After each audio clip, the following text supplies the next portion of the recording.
ప్రభునందు ప్రియ పరిశుద్ధ దేవుని కుమారులారా, దేవుని కుమార్తెలారా, యేసుక్రీస్తు ప్రశస్త చిత్రంలో మీ అందరికీ వందనాలు.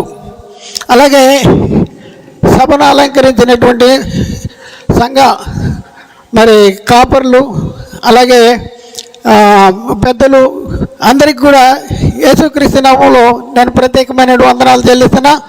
ప్రియులారా, ఈ జయతిమ్మాపూర్ గ్రామంలో ఉన్నటువంటి వారు చాలా అదృష్టవంతులు. ఎందుకంటే నాకు తెలిసినంత వరకు సత్యానికి లోబడేటటువంటి సంఘ కాపరి ఎవరు అంటే సమాధాన రాజు గారు అనేసి చెప్పక తప్పదు. ప్రియులారా, గత కొన్ని సంవత్సరాల నుంచి అద్భుతమైనటువంటి సంగతులు నేర్చుకుని ప్రకటించడంలో సమాధాన రాజు గారు ముందుకెళ్తున్నారు. అదే రీతిలో ఈ సభలో గత 2 రోజులు కూడా వాక్యాన్ని ప్రకటించినటువంటి దైవదాసులు చక్కని అద్భుతమైనటువంటి సందేశాన్ని మీకు వినిపించారు. మరొకసారి ఈ 3వ రోజుకి దేవుడు మనల్ని ప్రవేశపెట్టినందుకు దేవునికి మరొకసారి కృతజ్ఞతాస్తుతులు చెల్లిస్తున్నా. దేవునికి స్తోత్రం. మీ అందరికీ వందనాలు. అందరికీ వందనాలు. సహోదరులు, బైబిల్లో ఏముంది? సహోదరులు ఒకరికొకరు వందనములు చెల్లించాలి. దేవునికి ఏం చెల్లించాలి? దేవునికి కృతజ్ఞతాస్తుతులు, స్తోత్రాలు చెల్లించవలసినటువంటి బద్దలమే మనం ఉన్నాం. ప్రియులారా,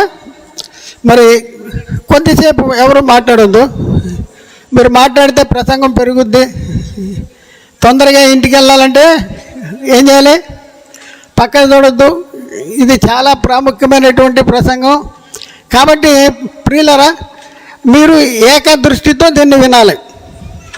మీరు అటు ఇటు చూసి పక్కన వాళ్ళతో మాట్లాడితే మీరు ఇక్కడికి వచ్చి కూడా మీకు లాభం లేదు. కాబట్టి ఆలోచించండి ప్రియులారా. మేము ప్రకటిస్తున్నటువంటి ఈ వాక్యము ఏదైతే ఉందో అది సంఘపరంగా కానీ సంస్థపరంగా కానీ ఏ వ్యక్తిని ఉద్దేశించి కానీ మేము చెప్పట్లేదు. ఇక్కడ కూర్చున్న మీ అందరిని ఉద్దేశించి కూడా చెప్పట్లే. బైబిల్ ఏముందో, బైబిల్లో ఏం చెప్తుందో అది చెప్పడానికే మేము మీ దగ్గరికి వచ్చాం.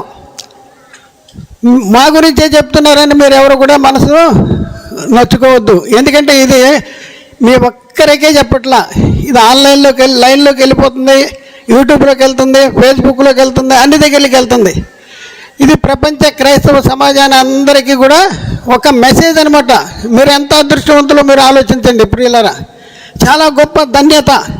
ప్రియులారా, ఈరోజు మనము నేర్చుకునే అంశము దేవుని లెక్క సంపూర్ణతలో నీ పాత్ర ఏమిటి? దేవుని లెక్క సంపూర్ణతలో నీ పాత్ర ఏంటి? క్రైస్తవులుగా ఉన్న మనము యేసుక్రీస్తుని రక్షకుడిగా, ప్రభువుగా, దేవుని కుమారుడిగా మనం అంగీకరించినటువంటి మనము, సంఘములో చేర్చబడినటువంటి మనము, మన బాధ్యత ఉంది అనేసి మీరు ఎప్పుడైనా గమనించారా? చాలామంది దేవుడు నాకు అది చేయాలి, దేవుడు నాకు ఇది చేయాలి అనేసి దేవుడు నీ అడుగుతూ ఉంటారు. కానీ దేవుడు నిన్ను కోరుకుంటున్నాడు ఏంటంటే, దేవునికి ఒక సంకల్పం ఉందంట.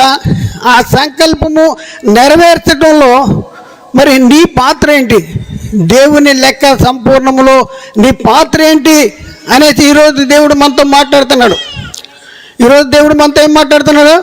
దేవుని లెక్క సంపూర్ణములో నీ పాత్ర ఏంటి? నీ పాత్ర, ప్రతి ఒక్కరి పాత్ర, ఎవరిదో కాదు, మన పాత్ర, నీ పాత్ర, నా పాత్ర ఏంటి అనేసి ఈరోజు మనం పరిశీలన చేసుకోవాల్సిన అవసరం ఉంది. ప్రియులారా, ఈరోజు మనము అద్భుతమైనటువంటి సంగతులు నేర్చుకోబోతున్నాం. ఒకటేంటంటే, దేవుని లెక్క సంపూర్ణం అవటం అంటే అర్థం ఏంటి? దేవుని లెక్క సంపూర్ణం అవటం అంటే అర్థం ఏంటి? దేవుని లెక్క ఎప్పుడు సంపూర్ణమవుద్ది?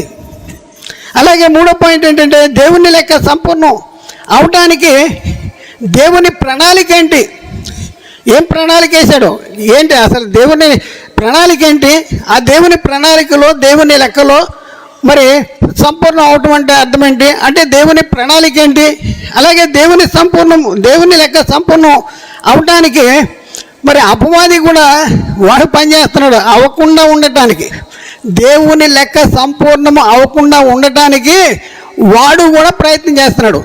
అయితే దేవుని లెక్క సంపూర్ణం అవ్వకుండా ఉండటానికి అపవాది ఎందుకు ప్రయత్నం చేస్తున్నాడు ఏంటి, ఇది కూడా మనం ఆలోచించాలి. అపవాది గర్జించు సింహములో ఎవరిని మింగుతున్నానే మీ దగ్గరికి దిగి వచ్చిన్నాడంటే, ఎందుకంటే వాడి సమయం కొంచెమని తెలిసిపోయింది. ఆ సమయం ఇంకా కొంచెం తగ్గించాలంటే మీ పాత్ర ఉంది. ఇంకా మనం ప్రియులరా, దేవుని లెక్క సంపూర్ణం అయితే ఏం జరుగుద్ది, దేవుని లెక్క సంపూర్ణమైందనుకో ఏం జరుగుద్ది, దేవుని లెక్క సంపూర్ణములో నీ పాత్ర ఏంటి, ఇది మనం ఈరోజు తెలుసుకుంటానికి ప్రయత్నం చేద్దాం ప్రియులరా. ఇంకా మనం పరిశీలన చేస్తే ప్రియులరా, మరి మానవుని ఎడల దేవుని లెక్క సంపూర్ణం అవటం అంటే అర్థమేంటి, ఈ వచనం బైబిల్లో ఎక్కడైనా ఉందా, బైబిల్లో ఉన్నదే చెప్తున్నారా, మేము ఎప్పుడైనా విన్నామా, ఒకసారి ఆలోచించి దేవుని లెక్క సంపూర్ణం అవటంలో మన పాత్ర ఏంటి చూద్దాం. వచనాన్ని చూద్దాం. ప్రకటన గ్రంథంలో 6వ అధ్యాయము 9వ వచనము నుండి 11వ వచనం వరకు మనం చూద్దాం ప్రియులరా. ఆయన 5వ ముద్ర విప్పినప్పుడు దేవుని వాక్యము నిమిత్తమును తాము ఇచ్చిన సాక్ష్యము నిమిత్తమును వధింపబడిన వారి ఆత్మలను బలిపీఠము కింద చూచితిని అంటాడు. చూడండి, ఇంకా చెప్తా. అయితే ఈ వచనం ప్రకారం యేసుక్రీస్తు బలి అయిపోయింది. అక్కడ బలిపీఠం అంటే అర్థం ఏంటి, బలిపీఠం కింద చూచితిని అంటాడు. బలిపీఠం అంటే ఏంటి మనకు అర్థం అవ్వాలి, ఆలోచించండి. మోసే పీఠం అంటే అర్థమవుతుందా, మోసే పీఠం అంటే ధర్మశాస్త్రం, మరి బలిపీఠం అంటే క్రీస్తు పీఠం అంటే క్రీస్తు న్యాయ చట్టము కొత్త నిబంధన, మోసే పీఠం అంటే మోసే ధర్మశాస్త్రం. మరి బలిపీఠము అంటే అర్థం ఏంటి అంటే యేసుక్రీస్తు బలి అయిపోయాడు, మన కోసము బలి అయిపోయాడు, పాపం అనేది ఆయన మన కోసము పాపముగా చేయబడ్డాడు. ఎక్కడ చేయబడ్డాడు, పరలోకంలోనా, పాతాళంలోనా, ఆకాశంలోనా, భూమి మీద, ఎక్కడ ఆయన సిలువ వేశారు, భూమి మీదేనా. అందుకనే ఇక్కడ చెప్తున్నాడు బలిపీఠం అంటే భూమి అంటున్నాడు, బలిపీఠం కింద చూచితిని అనేసి అంటాడు. ఇంకా 10వ వచనం చూద్దాం ప్రియులరా. 10వ వచనం, ఎక్కడ వాళ్ళు బలిపీఠం కింద ఉన్న వాళ్ళు అంటే భూమి యొక్క క్రింది భాగంలో ఉన్నటువంటి వాళ్ళు, వారు నాదా సత్యస్వరూపి పరిశుద్ధుడా ఎందాక తీర్పు తీర్చకయు మా రక్తము నిమిత్తము భూ నివాసులకు ప్రతిదండన చేయక ఉండు అని బిగ్గరగా కేకలు వేసారు. చూద్దాం ప్రియులారా ఈ వచనాన్ని గురించి. ఈ వచనము గురించి మనం ఆలోచిస్తే ఈ బలిపీఠం కింద ఉన్నవారు ఏమంటున్నారంటే, ఎందాక తీర్పు తీర్చకుండా ఉంటాం, ఎవరికి తీర్పు తీర్చాలంట, మా రక్తము నిమిత్తము భూ నివాసులకు ప్రతిదండన చేసేయి అని అంటున్నారు. ప్రతిదండన చేయాలంట భూనివాసులకి. ఎక్కడున్న వాళ్ళు వీళ్ళు మాట్లాడుతున్నారు, భూమి యొక్క క్రింది భాగము బలిపీఠము, భూమి యొక్క క్రింది భాగంలో ఉన్నటువంటి వాళ్ళు. చూద్దాం ప్రియులారా, ఇంకా మనం ముందుకెళ్దాం. 11వ వచనం చూద్దాం. తెల్లని వస్త్రము వారిలో ప్రతి వానికి ఇయ్యబడెను, మరియు వారి వలననే చంపబడబో వారి యొక్కయు సహదాసుల యొక్కయు సహోదరుల యొక్కయు లెక్క పూర్తి అయ్యే వరకు ఇంకా కొంచెం కాలము విశ్రమింపవలనని వారితో చెప్పబడెను. చూడండి ఇక్కడ ఏమంటే తెల్లని వస్త్రము వారికి ఇవ్వబడిందంట. ఈ బలిపీఠం కింద ఉన్న వాళ్ళు భూనివాసులకు ప్రతిదండన చేయి అని అంటున్న వాళ్ళు ఎలాంటి వస్త్రాలు ధరించుకున్నారంట? తెల్లని వస్త్రాలు. అంటే పరిశుద్ధులు వాళ్ళు. అంటే పరిశుద్ధులు అంటే ఎక్కడున్న వాళ్ళు? వీళ్ళు భూమి మీద నీతిమంతులుగా జీవించి పరదేశంలో ఉన్నటువంటి వాళ్ళు, భూమి క్రింద ఉన్నవాళ్ళు. భూమి యొక్క పై భాగాలు అంటే ఈ ఆకాశ విశాలం దాటి పైకి వెళ్తే పరలోకం వస్తుంది. అదే భూమికి కింద ఆకాశ విశాలాన్ని దాటి కిందకి వెళ్తే పాతాళలోకం వస్తుంది. అంటే భూమి యొక్క కింది భాగంలో ఏ లోకం ఉంది?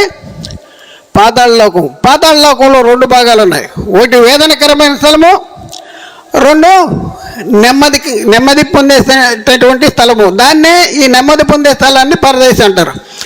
ఈ పరదేశంలో ఉన్న వాళ్ళు ఎలా ఉన్నారంట?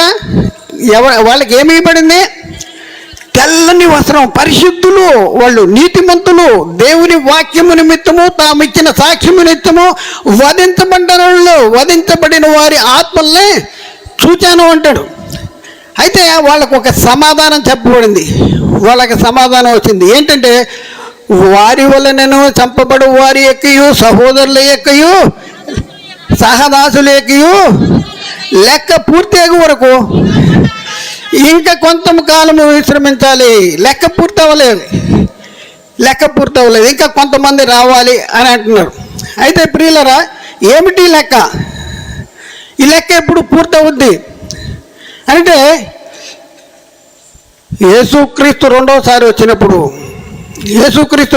వచ్చినప్పుడు ఏం జరుగుద్ది? భూనివాసులకు, అనీతిమంతులకు ఏం జరుగుద్ది? ప్రతిదండన జరుగుద్ది. యేసుక్రీస్తు ఈ లోకానికి వచ్చినప్పుడు భూనివాసులకి ప్రతిదండన జరుగుద్ది. కాబట్టి ప్రియులారా, ఒకసారి ఆలోచించండి. లెక్క పూర్తి అవ్వాలంట. మరి ఆ లెక్క పూర్తి చేసేటటువంటి భాగంలో నువ్వు ఉన్నావా? ఒకసారి మనం ఆలోచించుకోవాలి. దేవుని పనిలో నీ లెక్క ఎంత? ఆ లెక్క నువ్వు పూర్తి చేసే భాగంలో నువ్వు ఉన్నావా? ఇది మనం ఆలోచించుకోవాల్సిన అవసరం ఉంది. అయితే దేవుని లెక్క అంటే ఒకసారి ఆలోచన చేస్తే, దేవుని లెక్క ఏంటి అంటే, దేవుడు జగత్తుకి పునాది వేయబడక మునుపు ఆయన ఒక సంకల్పాన్ని సంకల్పించాడు. ఆయన ఒక ఆలోచనను ఆలోచించాడు. ఆయన ఒక ప్రణాళికను ఏర్పాటు చేసుకున్నాడు. ఎవరి గురించి? దేవదూతల గురించా? ప్రకృతి గురించా? కాదు, నీ గురించి, నా గురించి, మన గురించి ఏమని ఆలోచించాడు? ఆయనకి కుమారులు కావాలంట. కుమారులు అంటే మగవాళ్ళే కుమారులు కాదు, స్త్రీలు కూడా కుమారులే. దేవునికి ఆత్మను బట్టి ఆయనకి కుమారులు కావాలంట. ఆ కుమారులు ఎక్కడుండాలంట? ఎలా ఉండాలి? పరిశుద్ధులుగా ఉండాలంట, నీతిమంతులుగా ఉండాలంట. ఎక్కడుండాలి? తన సన్నిధిలో ఉండాలి. అయితే వీళ్ళని ఎవరిలో ఏర్పాటు చేసుకున్నాడంట? తన కుమారుడైన యేసుక్రీస్తులో ఏర్పాటు చేసుకున్నాడు. ఈ మాటలు ఎక్కడున్నాయి? ఎఫెసీ పత్రికలో 1:4-6 వచనాల్లో, ఎట్లనగా తన ప్రియునియందు తాను ఉచితముగా మనకు అనుగ్రహించిన కృపామహిమకు కీర్తి కలుగునట్లు తన చిత్త ప్రకారమైన దయా సంకల్పము చొప్పున యేసుక్రీస్తు ద్వారా మనలను తనకు కుమారులుగా నిర్ణయించుకుని మనలను ముందుగా తన కోసము నిర్ణయించుకుని మనము తన ఎదుట పరిశుద్ధులమును నిర్దోషులమునై ఉండవలనని జగత్తుకి పునాది వేయబడక మునిపే ప్రేమ చేత ఆయన క్రీస్తులో మనలను ఏర్పరచుకున్నాడు. మనలను ఎవరిని ఏర్పాటు చేసుకున్నాడు? ఎవరినండి? నన్నేనా? ఎవరన్నా ఒక్కళ్ళైనా? అందరినీ ఏర్పాటు చేసుకున్నాడు. ఎవరిలో అంటే యేసుక్రీస్తులో. ఎప్పుడు ఏర్పాటు చేసుకున్నాడు? జగత్తుకి పునాది వేయబడక మునుపు. అయితే ప్రియులారా, దేవుని లెక్క సంపూర్ణ అవ్వాలంటే మరి దేవుడు యేసుక్రీస్తు ద్వారా ఒక ఆజ్ఞ ఇచ్చాడు. ఏమిచ్చాడు? యేసుక్రీస్తు ఏం చెప్పాడు? ఈ లోకానికి వచ్చి ఏం చెప్పాడు? మార్కు సువార్త 16వ అధ్యాయంలో 15-16 వచనాల్లో మనం చూస్తే, మరియు మీరు సర్వలోకమునకు వెళ్ళి సర్వ సృష్టికి సువార్తను ప్రకటించుడి. ఏం చేయమనండి? సువార్తను ప్రకటించుడి. నమ్మి బాప్తిజం పొందినవాడు ఆ సువార్త ప్రకటించాలి. సువార్త విన్నవాడు, లోబడినవాడు, నమ్మినవాడు ఏమవుతాడంట? రక్షించబడతాడు. నమ్మని వానికి శిక్ష విధించబడుద్ది. అంటే ఏం చేయాలి? సువార్త ప్రకటన చేయాలి. దేవుని లెక్క సంపూర్ణం అవ్వాలంటే ఏం చేయాలంటే సువార్త ప్రకటించాలంట. సువార్త ప్రకటించాలి. అందుకనే యేసుక్రీస్తు వారు మృతుల్లోని తిరిగి లేచిన తర్వాత తన శిష్యులతో చెప్తున్న మాట ఏంటంటే, మత్తయి సువార్త 28వ అధ్యాయంలో 18-19 వచనాల్లో 19వ వచనం చదువుతున్నా. కాబట్టి మీరు వెళ్ళి సమస్త జనులను శిష్యులుగా చేయుడి, తండ్రి యొక్కయు కుమారుని యొక్కయు పరిశుద్ధాత్మ యొక్కయు నామములోనికి వారికి బాప్తిజం ఇచ్చు. చాలండి. ఇక్కడ ఏంటంటే ఇక్కడ ఏమంటాడు? మీరు వెళ్ళి ఏం చేయాలి? సమస్త జనులను శిష్యులుగా చేయాలి. ఈ సమస్త జనులను శిష్యులుగా చేయాలి అనేది ఇప్పుడు మనకు కూడా వర్తిస్తుందా? మనం కూడా సువార్త ప్రకటించవలసిన భారం మన మీద ఉందా? పౌలు ఏమంటున్నాడు? అయ్యో, నేను సువార్త ప్రకటించకపోయిన నాకు శ్రమ అంటున్నాడు. పౌలుకు ఒక్కడికేనా? పౌలుకు ఒక్కడికే కాదు, మనందరికి కూడా. మనం ఏం చేస్తున్నాం? వస్తున్నాం, కూర్చుంటున్నాం, వింటున్నాం, వెళ్ళిపోతున్నాం. ఆ తర్వాత మన పనులు మనం చేసేస్తున్నాం. అయ్యగారు పని అయ్యగారు చేస్తున్నారు, ఆయన వాక్యం చెప్తున్నారు. మరి మనం ఏం చేయాలి చెప్పండి? మనం ఏం చేయాలి చెప్పండి? దాచేసుకోవాలా? చెప్పొద్దా?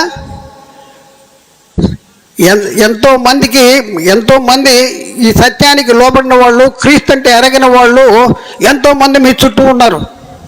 వాళ్ళు ఎక్కడున్నారు? యేసుక్రీస్తుల్లో లేని వాళ్ళు ఎక్కడున్నారు? మరణంలో ఉన్నారు. మరి వాళ్ళకి ఏం చేయాలి చెప్పండి? మీరు వాక్యాన్ని ప్రకటించాలి. అందుకనే యేసుక్రీస్తు వారు చెప్తా ఉన్నారు, అంతం ఎప్పుడు వస్తుంది? ఒకసారి ఆలోచించండి. అంతము ఎప్పుడు వస్తుంది? యేసుక్రీస్తు ఎప్పుడు వస్తాడు? లోకాంతంలో వస్తాడు. మరి లోకాంతం ఎప్పుడు వస్తుంది? లోకాంతం రావడానికి ఎవరు అడ్డంకిగా ఉన్నారు? ఎవరు అడ్డుబండలుగా ఉన్నారు? అంటే మనమే. యేసుక్రీస్తు రావడానికి అడ్డుబండలం మనమే. ఎందుకంటే యేసుక్రీస్తు వారు మాట చెప్పాడు మత్తయి సువార్తలో 24వ అధ్యాయము 14వ వచనం. 24వ అధ్యాయము 14వ వచనం. అక్కడ ఏముందంటే, మరియు ఈ రాజ్య సువార్త సకల జనములకును సాక్షార్థమై లోకమందంతటను ప్రకటించబడును. అటు తరువాత అంతము వచ్చును. అంటే అంతం ఎప్పుడు వస్తుంది? యేసుక్రీస్తు రెండోసారి వచ్చినప్పుడు లోకాంతం జరుగుద్ది. మరి ఈ అంతం రావాలంటే, ఈ అంతం వచ్చినప్పుడు వాళ్ళు ఏమంటున్నారు? నాదా సత్య స్వరూపి పరిశుద్ధుడు ఎందాక తీర్పు తీర్చకు, మా రక్తము నిమిత్తము భూనివాసులకు ప్రతిదండం చేయకు అని వారు బిగ్గరగా కాకవేస్తే వాళ్ళకి ఏం చెప్తుంది? మరియు వారి వలనే చంపబడు వారి యొక్కయు సహోదరుల యొక్కయు లెక్క పూర్తి అవ్వాలంట. లెక్క పూర్తయినప్పుడు యేసుక్రీస్తు వస్తాడు. అలాగే ఈ వచనంలో మనం చూసుకుంటే లెక్క పూర్తి అవ్వాలంటే ఏం చేయాలంటే, ఈ రాజ్య సువార్త సకల జనులకు సాక్షాత్మే లోకమందంటున్నా ప్రకటించబడాలి. ప్రకటిస్తున్నారా లేదా?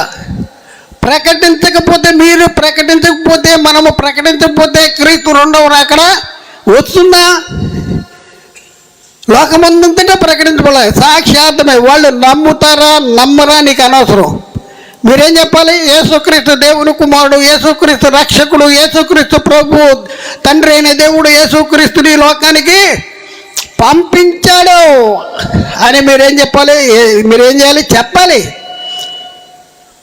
చెప్తున్నారా? ఒకసారి ఆలోచింది. రోజుకి మీరు ఎంతమందితో కలుస్తున్నారు? ఎంతమంది మిమ్మల్ని కలుస్తున్నారు? చెప్పగలుగుతున్నారా? అయ్యగారు ఒక్కలే చెప్తారా? ఒక్కలే చెప్పమనుందా? అందరూ చెప్పాలా? అందరూ చెప్పాలి, అందరూ ప్రకటించాలి. ఈ రాజ్య సువార్త సకల జనులకు ప్రకటించాలంట. అయితే ప్రియులారా, సకల జనులకు సాక్షాత్మై లోకమందంతటా ఏం జరగాలి? సువార్త ప్రకటన చేయాలి. సువార్త ప్రకటన చేయాలంటే మనం ఏం చేయాలి? సర్వజనులకు, సర్వ సృష్టికి వెళ్ళి సర్వజనులకి సువార్త ప్రకటించాలి. అప్పుడే ఏముంది? యేసుక్రీస్తు రెండోసారి వస్తాడు. అప్పుడు ఏమవుద్ది? లెక్క పూర్తవుద్ది. యేసుక్రీస్తు రెండోసారి వస్తాడు. కాబట్టి ప్రియులారా, ఒకసారి ఆలోచించండి. క్రీస్తు రెండవసారి వచ్చినప్పుడే ఏం జరుగుద్ది? బలిపీఠం కింద ఉన్నటువంటి వాళ్ళు లెగుస్తారు, వాళ్ళు లేపబడతారు. అప్పటికి భూమి మీద నీతిమంతులుగా సజీవులుగా ఉన్నటువంటి వాళ్ళతో కలిసి ఏకముగా ప్రభువుని ఎదుర్కొంటూ ఆకాశ మండలానికి మేఘాల మీద కొనిపోబడతారు. అయితే ప్రియులారా, ఒకసారి ఆలోచించండి. సువార్త ప్రకటించబడాలి, ప్రకటించబడాలంటే ఎవరో ప్రకటిస్తారని ఎదురు చూడబాకండి, మీరే ప్రకటించాలి. యేసుక్రీస్తు రక్షకుడు, యేసుక్రీస్తు దేవుని కుమారుడు, యేసుక్రీస్తుని తండ్రి అయిన దేవుడు ఈ లోకానికి మన పాపాల కోసం పంపించాడు. నా పాప కోసం, మన పాపాల కోసం యేసుక్రీస్తు సిలువలో రక్తాన్ని కార్చాడు. సిలువలో కార్చిన రక్తదారుల ద్వారా మన పాపాలు క్షమించబడినాయి. కాబట్టి యేసుక్రీస్తు దగ్గరికి వచ్చి క్రీస్తును రక్షకుడు, ప్రభువు, దేవుని కుమారుడని నమ్ముకుంటే మనకి పాప క్షమాపణ, రక్షణ, నిత్య జీవము, మహిమ, కృప, పరిశుద్ధత ఇవన్నీ కలుగుతాయని మీరు చెప్తున్నారా? ఇన్ని సంవత్సరాలైంది కదా మీరు బాప్తిదాలు తీసుకుని. ఎంతమంది చెప్పారు? మీ ద్వారా ఎంతమంది రక్షణలోకి వచ్చారు? వచ్చి కూర్చుని ఈయన వెళ్ళిపోవటం అనే మన పని, సంఘానికి వచ్చి కూర్చుని వెళ్ళిపోవటం అనే మన పని, 4 పాటలు పాడి 4 పైసలు డబ్బాలు వేసేసి వెళ్ళిపోవటం అనా? ఒకసారి ఆలోచించండి. మీకు బాధ్యత ఉంది, మీకు పని ఉంది. ఏంటి పని అంటే సువార్త ప్రకటించాలి. అయితే మనల్ని సువార్త ప్రకటించుకోకుండా చేసేవాడు ఎవరు అంటే సాతానుగాడే. అంటే సాతాను ఏం చేస్తున్నాడు? సాతాను వెలుగుదూత వేషము ధరించుకుని ఉన్నాడు. వాని పరిచారకులకు, నీతి పరిచారకుల వేషము ధరింపజేశాడు. ఇది ఆశ్చర్యం కాదంట. సాతాను ఏం చేస్తున్నాడు? వెలుగుదూత వేషం ధరించుకొచ్చేసాడు. కాబట్టి సువార్తకు ఆటంకంగా వాడు మనల్ని మభ్య పెడుతున్నాడు, మనకి అబద్ధాన్ని చెప్తున్నాడు. అబద్ధాన్ని చెప్పి మన సత్యంలో నుంచి బయటికి తీసుకువెళ్తున్నాడు. ఒకసారి మనం పరిశీలన చేస్తే ప్రియులారా, మరి ఆదాము అవ్వలకి దేవుడు ఆజ్ఞ ఇచ్చాడు. ఏమైనా ఆజ్ఞ ఇచ్చాడు? ఈ ఫలము తినదినమున నీవు నిత్యంగా చచ్చదవు అన్నాడు. తిన్నారా లేదా? తిన్నారు. ఎందుకు తిన్నారు? ఎవరు తినమన్నారు చెప్పండి? సాతానుగాడు తినమన్నాడు.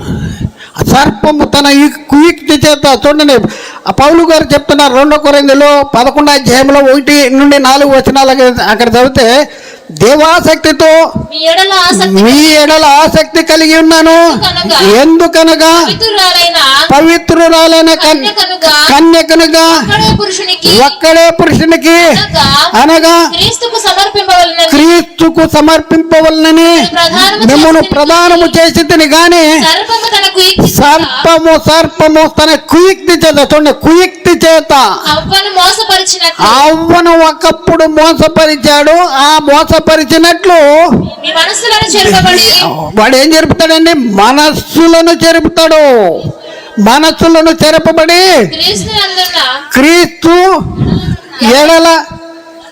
క్రీస్తు ఎడలనున్న సరళత నుండి, పవిత్రత నుండి ఎట్లయినను తొలగిపోవునని భయపడుతున్నాను. చూడండి ప్రియులారా, సాతానుగాడు ఏం చేశాడు? ఆదాము అవ్వల్లో ఉన్నటువంటి వాక్యాన్ని దొంగిలించాడు. వాడెవడు? దొంగ, దోచుకుని వాడు ఎందుకు సత్యమే లేదు. సత్యం చెప్పాడా? దేవుడు అన్నాడు, ఈ ఫలాన్ని తింటే నువ్వు నిశ్చయంగా చనిపోతావు అన్నాడు. సర్పం ఏముంది అంటే అపవాది ఏమన్నాడు, మీరు చావనే చావరు, ఈ ఫలాన్ని తింటే మీరు దేవతలుగా ఉంటారన్నాడు. కరెక్టేనా? దేవుడు దేని గురించి చెప్పాడు? ఆత్మ గురించి చెప్పాడు. చచ్చిపోతావు, నాకు దూరం అవుతావు అన్నాడు. ఆత్మ, మనమై ఉన్న ఆత్మ, లేకపోతే ఆదాము అన్న ఆత్మ దేవుడైన ఆత్మకు దూరం అవుతాడు. సాతాను మీరు ఆత్మ శారీరకంగా చచ్చిపోరు, తినేయండి అన్నాడు. ఏం చేశాడు? వాళ్ళ మనసుల్ని చెరిపాడు. లోపల ఉన్నటువంటి వాక్యాన్ని ఎత్తుకుపోయాడు. ప్రియులారా, ఎత్తుకుపోయాడు. కాబట్టి ఆజ్ఞ అతిక్రమణ ఏంటి? పాపము. పాపముకున్న బలం ఏంటి? పాపానికి వచ్చే జీతం ఏంటి? మరణము. మరణము. పాపానికి వచ్చే జీతము మరణము. మరణము. ప్రియులను ఒకసారి ఆలోచించండి. దేవుని వాక్యము ఉన్నంత వరకు ఆదామవలేరు దేవుని కుమారులు, దేవునికి వారసులు, దేవుడికి కలిగిన సమస్తానికి వారసులు. అలాంటి పరిస్థితుల్లో మరి ఆ వారసత్వం కానీ కుమారత్వం కానీ ఎందుకు వచ్చింది? ఎప్పటి వరకు ఉంది? వాక్యము, దేవుని మాట, వాక్యము హృదయంలో ఉన్నంత వరకు, దేవుని చిత్తాన్ని జరిగించినంత వరకు వాళ్ళు దేవుని కుమారులుగా ఉన్నారు. వాక్యాన్ని సాధారణ కూడా దొంగిలిస్తే ఏమైపోయాడు? అపవాది కుమారులు అయిపోయారు. ఎప్పటి వరకు దేవుని కుమారులుగా ఉంటారు? ఎవరు దేవుని కుమారులు అవుతారు? దేవుని వాక్యము ఎవరికి వచ్చినో వారే దైవములని నేను చెప్పినలా అంటున్నాడు యేసుక్రీస్తు వారు. యోహాను సువార్త 10వ అధ్యాయము 35వ వచనం. 10:35. యోహాను సువార్త 10:35.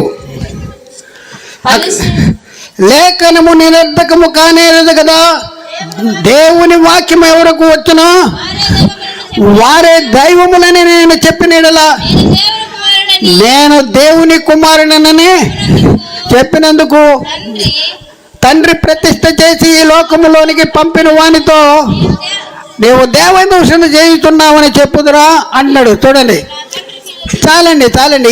ఏంటంట? దేవుని వాక్యం ఎవరికి వస్తారో వారే దైవాలు. చూడండి, దేవుని వాక్యం ఉన్నంత వరకు ఆదాము ఎవరు? దేవుని కుమారుడు. వాక్యం వెళ్ళిపోతే సాతాను కుమారుడు అయిపోయింది. ఇప్పుడు మనలో దేవుని వాక్యం ఉందా? లేదంట. ఉన్న వాళ్ళు ఏం చేయాలి చెప్పండి? లేని వాళ్ళకి వాక్యాన్ని కూర్చోబెట్టాలి. ఈ వాక్యాన్ని లేని వాళ్ళకి కూర్చోబెట్టాలి. వాళ్ళ హృదయంలో కూర్చోబెట్టాలండి. ఏం చేయాలి? సర్వలోకానికి వెళ్ళి సర్వ సృష్టికి సువార్త ప్రకటించవలసిన భారం. అందుకని పౌలు అంటాడు, అయ్యో సువార్త ప్రకటించవలసిన భారం నా మీద మోపబడి ఉన్నది అంటాడు. మోపబడింది. కాబట్టి ప్రియులారా, ఒకసారి ఆలోచించండి. యేసుక్రీస్తు ఇంకొక మాట చెప్పాడు. యోహాను సువార్త 8వ అధ్యాయం 43-44 వచనంలో మీరేలా నా మాటలు గ్రహింపుకున్నారు. ఏంటంట? మీరేలా నా మాట గ్రహింపుకున్నారంటే నా మాట మీరు నా బోధ వినకుండిట వలననే కదా. చాలండి. బోధ వినకపోతే, బోధ లేకపోతే ఎవరు సంబంధాలు అవుతారు? ఆదాము దేవుని మాట విన్నాడా? మనం వింటున్నామా? ఎక్కడున్నాం మనం? ఓ ఆదామా అని పిలిచినాడు. ఇప్పుడు నిన్ను పిలుస్తున్నాడు. నువ్వు ఎక్కడున్నావు? బైబిల్ చదువుతున్నావా? వాక్యము వింటున్నావా? వాక్యము ప్రకటిస్తున్నావా? ప్రకటించవలసిన భారం మీ మీద ఉంది. కాబట్టి ఆలోచించండి ప్రియులరా, ఆలోచించండి. అర్థం చేసుకుంటానికి ప్రయత్నం చేయండి ప్రియులరా. మరి ఎంతవరకు మనం సువార్తను ప్రకటిస్తున్నామో ఒకసారి ఆలోచించండి. ఆదామవ్వలు దేవుని ఆజ్ఞను అతిక్రమించారు. హృదయంలో ఉన్న వాక్యం మళ్ళీ ఏం చేయాలి? కూర్చోబెట్టాలి. ఇది దేవుని ప్రణాళిక. మళ్ళీ వీళ్ళు దేవుని కుమారులు కావాలంటే ఏం కావాలి? ఇప్పుడే ఏం చదివాం? లేఖనము నిరర్ధకము కానేరదు కదా అంటాడు. దేవుని వాక్యం ఎవరికి వచ్చినో వారు దైవాలు అంటాడు. మరి దేవుని వాక్యం మన హృదయంలో ఉండాలా? మన హృదయంలోనికి వస్తే మనం ఎవరు అవుతాము? దేవుని వాక్యం ఎక్కడ పెడుతున్నారు? మీరు ఎక్కడ పెడుతున్నారు? సంచుల్లో పెడుతున్నారా? అటకల్లో పెడుతున్నారా? సజ్జల్లో పెడుతున్నారా? ఎక్కడ పెడుతున్నారు? ఎక్కడ పెట్టుకోవాలి చెప్పండి? హృదయములో పెట్టుకోవాలి. క్రీస్తు వాక్యము మీ హృదయములో పెట్టుకోవాలి. క్రీస్తును మీ హృదయంలో ప్రభువుగా ప్రతిష్ఠించుకోవాలంట. సమస్త విధములైన జ్ఞానముతో క్రీస్తు వాక్యము మీ హృదయంలో ఉంచుకోవాలి. మన హృదయంలో ఉంచుకోవాలి. హృదయంలో లేకపోతే నువ్వెవరు? సైతాన్. నువ్వు సైతాన్. ఉంటున్నా, చదువుతున్నావా, వింటున్నావా, ఏం చేస్తున్నావు? మరి ప్రకటిస్తున్నావా? ఏం చేస్తున్నావు? ఒకసారి ఆలోచించండి. దేవుడు పని పెట్టుకున్నాడు. మళ్ళీ ఆదాము హృదయంలో వాక్యము సాతాను ఎత్తుకుపోతే మళ్ళీ మానవుని హృదయంలో దేవుని వాక్యము పెట్టడానికి దేవుడు ఒక పని పెట్టుకున్నాడు. ఆ పని పెట్టుకుంటూ ఒక భాగంగానే దేవుడు మోషే ద్వారా ఇశ్రాయేలీయులకి చట్టం ఇచ్చాడు. దేవుడు మోషే ద్వారా ఇశ్రాయేలీయులకి చట్టం ఇచ్చాడు. ఈ చట్టము ఎక్కడ రాయబడింది? హృదయాల మీద రాయబడిందా? పలకల మీద, రాతి పలకల మీద రాయబడింది. రాతి పలకల మీద ఉండటం వలన మనకు లాభమా? ఎక్కడికి రావాలి? హృదయంలోనికి రావాలి. హృదయంలోనికి వస్తేనే మనము దైవాలు అవుతాం. దేవుని వాక్యం ఎవరికి వచ్చినో వారు దైవాలు అంటాడు. అందుకనే దేవుడు ఏం చేశాడు? క్రొత్త నిబంధన చేస్తానని దేవుడు వాగ్దానం చేశాడు. ఈ వాగ్దానము ఎలాంటిదంటే, వారి మనస్సుల్లో నా ధర్మ విధులు ఉంచేదను, వారి హృదయాల మీద దాన్ని వ్రాస్తాను అనేసి వాగ్దానం చేశాడు. ఈ వాగ్దానము ఎక్కడ చేయబడింది? ఎవరు, ఏ ప్రవక్త ద్వారా చెప్పబడింది? ఇది మనం చూద్దాం ప్రియులారా. ఇర్మీయా గ్రంథంలో 31వ అధ్యాయంలో 31, 32 వచనాలు చూద్దాం. ఇదిగో నేను ఇశ్రాయేలీయులతోనూ యూదా వారితోనూ కొత్త నిబంధన చేయు దినములు వచ్చుతున్నవి. ఇదే యెహోవా వాక్కు. ఐగుప్తులో నుండి వారిని రప్పించుటకై నేను వారికి చెయ్యి పట్టుకున్న దినమున వారి ఎలాంటిదంటే, నేను ఐగుప్తులోంచి వారిని పితల్ని చేయి పట్టుకుని వెలుపలికి తీసుకొచ్చిన దినాన్ని ఒక నిబంధన చేశాడు. అది ఎవరి ద్వారా ఇచ్చాడు? మోషే ద్వారా ఇచ్చాడు. అంటే అలాంటి నిబంధన కాదంటాడు. ఇక్కడ చూద్దాం ప్రియులరా, ఎక్కడంటే 33వ వచనం చూద్దాం. 33వ వచనం, ఈ దినములైన తర్వాత నేను ఇశ్రాయేలీయుల వారితోను యూదా వారితోను చేయబోవు నిబంధన ఇదే. వారి మనస్సులలో నా ధర్మ విధులు ఉంచేదను, వారి హృదయముల మీద నేను రాసేదను. యెహోవా వాక్కు ఇదే. చాలండి. ఇక్కడ అంటే ఎక్కడ రాస్తాడు? ఎక్కడ ఉంచుతానంటాడు? ఇక్కడ మనం చూస్తే వారి మనస్సులలో నా ధర్మ విధులు ఉంచేదను, వారి హృదయాల మీద రాస్తాను అంటున్నాడు. హృదయాల మీద రాస్తాను. ఎక్కడి నుంచి పోయింది వాక్యం? ఎక్కడి నుంచి దొంగిలించాడు సాతాను? హృదయంలో ఉండి. హృదయంలో వాక్యం ఉంటే, దేవుని వాక్యం మనకు వస్తే మనం ఎవరు అవుతాం? దైవాలం అవుతాం. సాతాను దేవుని వాక్యం ఎత్తుకుపోయాడు. సాతానులో అయిపోయాడు ఆదాము. తిరిగి దేవుడు మరి ఏ వాక్యం అయితే దొంగిలించాడో అదే వాక్యాన్ని దేవుడు హృదయంలో పెట్టాలని ప్రయత్నం చేస్తున్నాడు. మొట్టమొదటి దేవుడు మోషే ద్వారా ఇశ్రాయేలీయులకి చట్టం ఇచ్చాడు. అదే ధర్మశాస్త్రం. ధర్మశాస్త్రం వల్ల ప్రయోజనం లేదంటే, వారు నా ఆజ్ఞను, నా మాటలు వెళ్ళలేదంట, నా ఆజ్ఞలో నిలవలేదంట. అందుకని ఏం చేస్తున్నాడు? ఈ దినములైన తర్వాత నేను కొత్త నిబంధన చేస్తానంటున్నాడు. ఆ నిబంధన ఎక్కడ పెడతాడంట? వారి హృదయముల మీద, వారి మనసులో నా ధర్మ విధులించేదను, వారి హృదయముల మీద రాసేదను. 34వ వచనం, నేను వారికి దేవుడిని ఉందును. చూడండి ప్రియులారా, వారు చూడండి చాలు. ఏమవుతానంటే, ఆదాము హవ్వలు ఏదైతే పరిస్థితి పోగొట్టుకున్నారో, దైవ కుమారత్వాన్ని పోగొట్టుకున్నారో, ఆ దైవ కుమారత్వాన్ని మళ్ళీ ఎలా నేను వాళ్ళకి అనుగ్రహిస్తానంటున్నాడు? కొత్త నిబంధన చేస్తానికి. ఈ కొత్త నిబంధన ఎక్కడ రాయబడుతుందంట? హృదయాల మీద. హృదయాల మీద, వారి మనసులో నా ధర్మ విధులు ఉంచాలి. ఈరోజు వాక్యం ఎక్కడ ఉండాలంటే మనసులో ఉంచాలి, హృదయంలో. వాటిని రాసుకోవలసినటువంటి అవసరం ఉంది ప్రియులరా. రాసుకోవలసిన అవసరం ఉంది.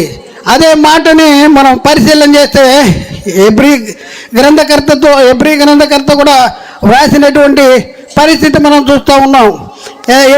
ఎబ్రీ పత్రికలో 8వ అధ్యాయంలో మనం చూస్తే 8వ వచనం కనించి మనం చూద్దాం. అయితే ఆయన ఆపేక్షించి వారితో ఎలాగో చెప్పుతున్నాడు, ప్రభువు ఇట్లనను,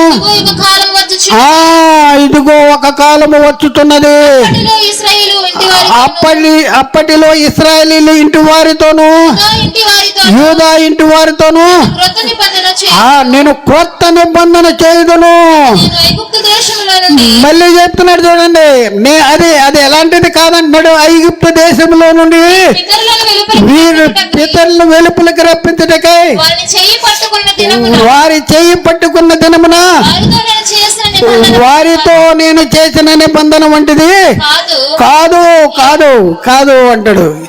అది ఎలాంటిదంటే కొత్త నిబంధన. ఎక్కడ రాస్తాడంటే వాడి మనస్సుల్లో ధర్మ విధులను హృదయాల మీద వ్రాస్తాను అనేసి చెప్తున్నాడు. ప్రియులారా చెప్తున్నాడు.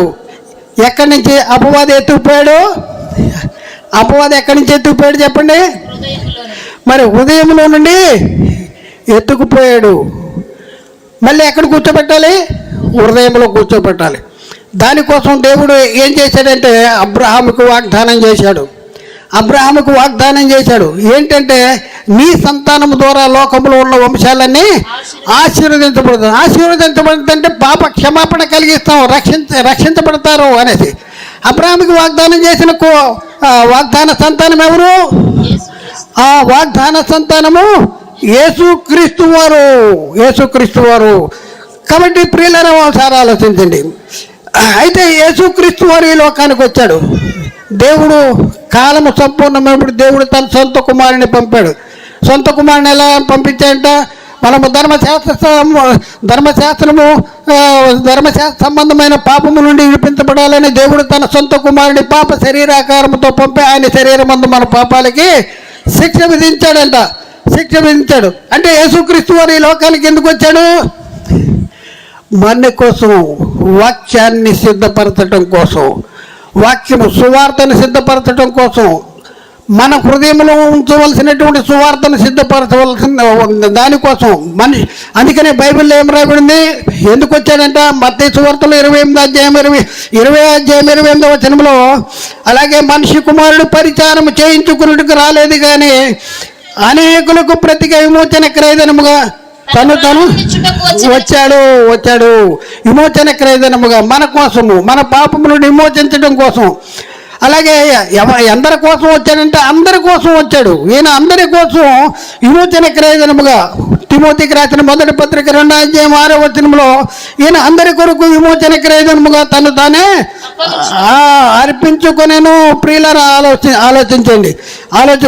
అయితే ప్రియులారా ఒకసారి ఆలోచించేస్తే యేసుక్రీస్తు ఎవరి పాపాల కోసం అప్పగించుకున్నాడు?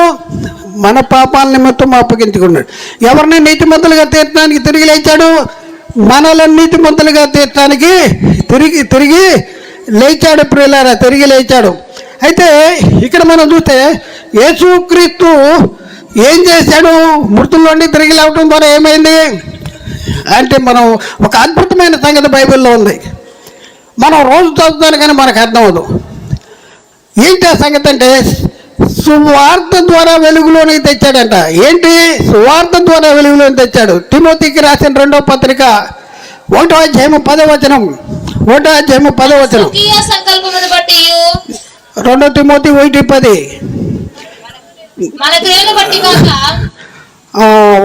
1వ తిమోతి క్రీస్తు యేసు అని మన రక్షకుని ప్రత్యక్షత వలన బయలుపరచబడినది తన కృపను బట్టి మనలను రక్షించి పరిశుద్ధమైన పిలుపులో ఆయన మనలను పిలిచెను అనేసి అక్కడ మాట రాయబడింది. ఆ క్రీస్తు యేసు మరణమును నిరర్ధకము చేసి జీవమును అక్షయతను ఏంటంటే మరణాన్ని నిరర్ధకం చేశాడు. ఏ మరణము? మరణం శరీర మరణం నాన్న కాదు. శరీరము నుండి ఆత్మ వెళ్ళిపోతే ఆత్మ నిత్య నరకములో ఎగుగాలు ఉండేటటువంటి పరిస్థితిని నిరర్ధకము చేశాడంట. చేసి ఏం చేశాడు? జీవాన్ని అక్షయతను సువార్త వల్ల వెలుగులో తెచ్చాడు. సువార్త ఈరోజు మనం ప్రకటించవలసింది ఏంటి? సువార్త ప్రకటన చేయాలి. ఇప్పుడు ఇలా సువార్త ప్రకటన చేయాలి. అందుకనే సర్వలోకానికి వెళ్ళి సర్వ సృష్టికి సువార్త ప్రకటన. అంటే మన బాధ్యత ఏంటి? ప్రతి ఒక్క హృదయంలో కూడా వాక్యాన్ని ఉంచవలసినటువంటి బాధ్యత ఎవరికి ఉంది? మనకుందా లేదా? ఒకసారి ఆలోచించండి, మనకుందా లేదా? మనం ఏం చేస్తున్నాం? మనకుందా లేదా? ఒకసారి మనం పరిశీలన చేసుకోవాల్సినటువంటి అవసరం ఉంది. ఇక్కడ మనం ప్రియులారా, మరి ఇక్కడ 2 కొరింథీ పత్రికలో మనం పరిశీలన చేస్తే 2 కొరింథీ పత్రికలో ఆ మెత్తని హృదయాల మీద దేవుని ఆత్మతో మా పరిచర్య జరుగుతుంది అనేసి 3వ అధ్యాయము, కొరింథీకి రాసిన 2వ పత్రిక 3వ అధ్యాయంలో అక్కడ మనం చూస్తే 3వ వచనం, రాతి పలకల మీద గాని శిరాతో గాని వ్రాయబడక మెత్తని హృదయములు అని పలకల మీద జీవము గల దేవుని ఆత్మతో మా పరిచర్య మూలముగా వ్రాయబడిన క్రీస్తు పత్రికలై ఉన్నారని మీరు చూడండి, మనం తేటపరచబడాలి.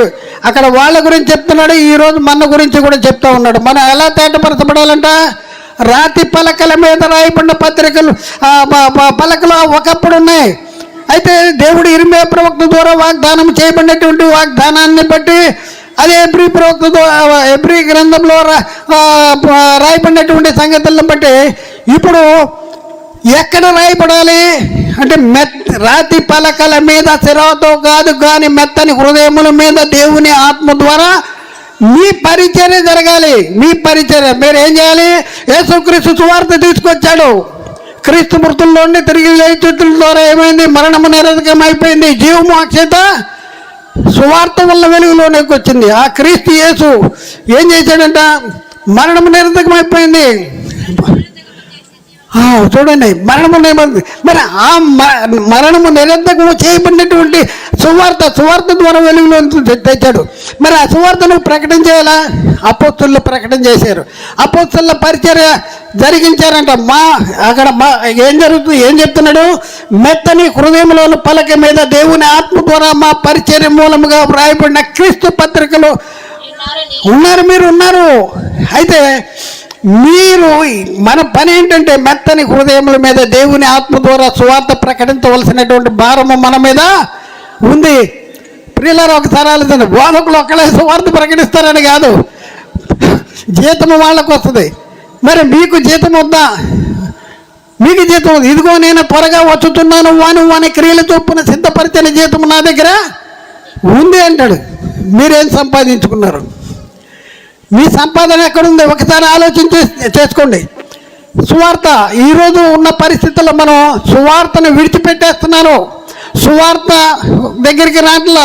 ఏదైతే మన జీవింపజేస్తుందో, ఏదైతే మన రక్షిస్తుందో, ఏదైతే మనకి జీవాన్ని అనుగ్రహిస్తుందో, ఏదైతే మనకి దైవ కుమారత్వాన్ని అనుగ్రహిస్తుందో, ఏదైతే మనకి రక్షణను దయచేస్తుందో, ఆ సువార్తను చాలా సింపుల్గా తేలిగ్గా దాన్ని లక్ష్య పెట్టినటువంటి స్థితిలో సాతాను మన జీవితాల్లో కల్పిస్తున్నాడు. 100 రూపాయలు అక్కడ పడిపోయినంటే నువ్వు ఎలాంటి బట్టలు వేసుకున్నా సరే గౌక్కునే 100 రూపాయలు తీసుకుంటావు. అక్కడ సిగ్గుపడవు. కానీ దేవుని వాక్యము ప్రకటించడానికి సిగ్గుపడుతున్నావా? ప్రకటించలేకపోతున్నావా? నోరుండి కూడా మగవాళ్ళ అయిపోతున్నామా? చూడండి, ఒక్కడిని నశించిపోయే వాళ్ళ మీ భారము బాధ్యత ఏంటి? మనం ఆలోచించుకోవాల్సిన అవసరం ఉంది. పౌలు గారు చెప్తా ఉన్నారు. కొరింథీ పత్రిక 1 కొరింథీ పత్రిక 15వ అధ్యాయంలో 1 నుంచి 4 వచనాలు మనం పరిశీలన చేస్తే, మరియు సహోదరులారా నేను మీకు ప్రకటించిన సువార్తను మీకు తెలియపరుస్తున్నాను.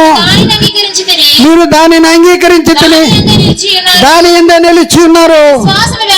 మీ విశ్వాసము వ్యర్థమైతేనే గాని నేను ఏ ఉపదేశ రూపకముగా సువార్తను మీకు ప్రకటించుతును.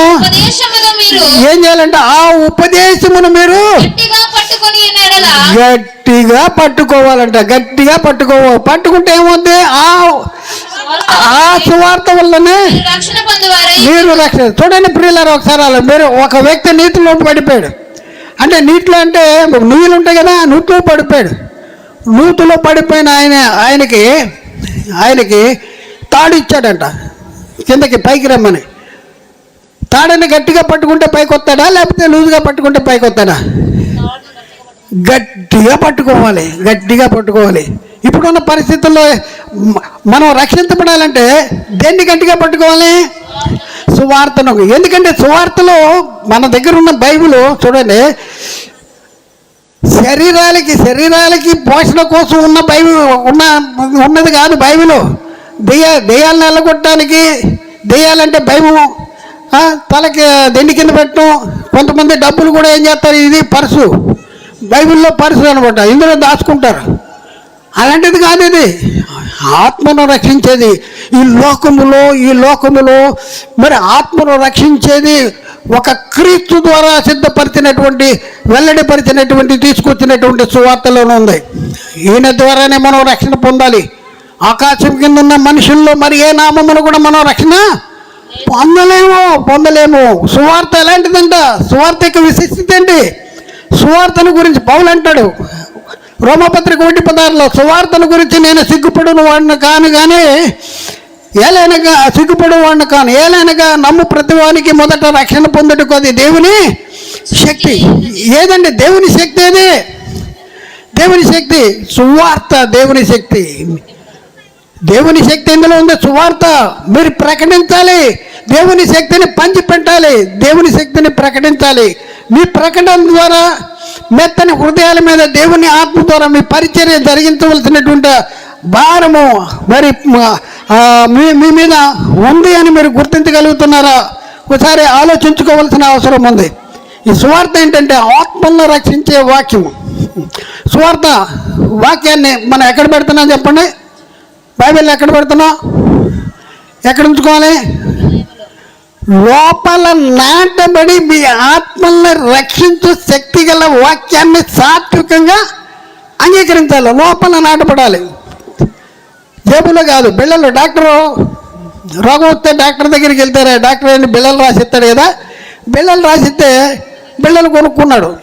బిళ్ళలు కొనుక్కున్న తర్వాత జేబులో పెట్టుకున్నాడు. రోగం తగ్గట్లా, జేబులో ఉన్నాయి, కొనుక్కున్నాడు, జేబులో ఉన్నాయి. 4 రోజుల తర్వాత రమ్మన్నాడు డాక్టరు, మళ్ళీ చూస్తాను. 4 రోజుల తర్వాత వెళ్ళాడు.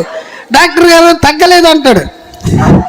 డాక్టర్ గారు తగ్గలేదంటే బిళ్ళలు కొనుక్కున్నానే అంటాడు. కొనుక్కున్నానని జేబులోంచి తీస్తున్నాడు. జేబులోంచి కొనుక్కున్నాడంట. ఏంటి మింగలేదా అంటే మింగలేదు. అలాగే క్రైస్తవులు అని చెప్పబడుతున్నటువంటి వారి దగ్గర బైబిల్ ఉంది, కానీ ఆ బైబిల్లో ఉన్న సారాంశాన్ని వారి హృదయాల మీద రాసుకోవటం లేదు. అది మీకు రక్షణకరము కాదు.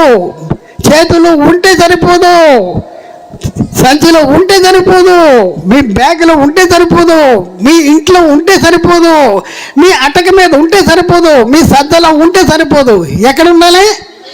హృదయములో ఉండాలి. ఆత్మలను రక్షించు శక్తి గల వాక్యమును మీ హృదయములో భద్రం చేయాలి, హృదయములో ఉండనివ్వాలి, హృదయంలో ఉండాలి, ఎక్కించాలి, హృదయంలో ఎక్కించాలి. కాబట్టి ప్రియులను ఒకసారి ఆలోచించండి. అయితే ఇక్కడ మనం పరిశీలన చేస్తే మరి అపోస్తలులు మరి దేవుని లెక్క సంపూర్ణం కావాలంటే దేవుడు అబ్రహాముకి ఇవ్వబడినటువంటి వాగ్దానము నెరవేరాలి. నెరవేర్చడానికే యేసుక్రీస్తు లోకానికి వచ్చాడు. యేసుక్రీస్తు లోకానికి వచ్చి మరి సువార్తను వెలుగులో తెచ్చాడు. ఆ వెలుగులోనికి తెచ్చిన సువార్తను అపోస్తలులు ఏం చేశారు? ప్రకటించారు. ప్రకటిస్తే ఏం చెప్పారు? రాతి పలకల మీద సిరాతవు కాదు కానీ మెత్తని హృదయాల మీద దేవుని ఆత్మ ద్వారా మా పరిచయం జరుగుతుంది. ఇప్పుడున్న పరిస్థితుల్లో మన బాధ్యత ఏంటి? మనము హృదయంలో ఉంచుకోవాలి, అనేక మందికి హృదయంలో ఈ వాక్యాన్ని ఉంచాలి. ఎందుకంటే ఆ వాక్యాన్ని గట్టిగా పట్టుకుంటే ఆ సువార్త ద్వారానే మీరు రక్షణ పొంది. ఆదాము హృదయంలో దేవుని వాక్యం ఉన్నంత వరకు ఆదాము దైవ కుమారుడిగా ఉన్నాడు. ఇప్పుడున్న పరిస్థితుల్లో దేవుని వాక్యం ఎవరికి వస్తుందో వారే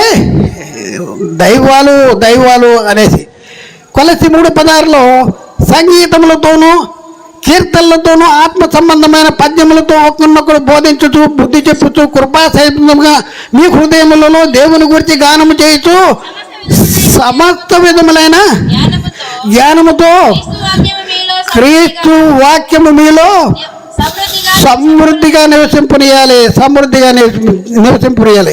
అయితే ప్రియులారా, మరి ఆలోచించండి. యేసుక్రీస్తు చెప్పిందంటే ఈ రాజ్య సువార్త సకల జనులకు సాక్షార్థముగా ప్రకటించాలని చెప్పాడు. అయితే ఇప్పుడు కూడా చాలామంది సువార్త ప్రకటిస్తున్నాము అని అంటున్నారు.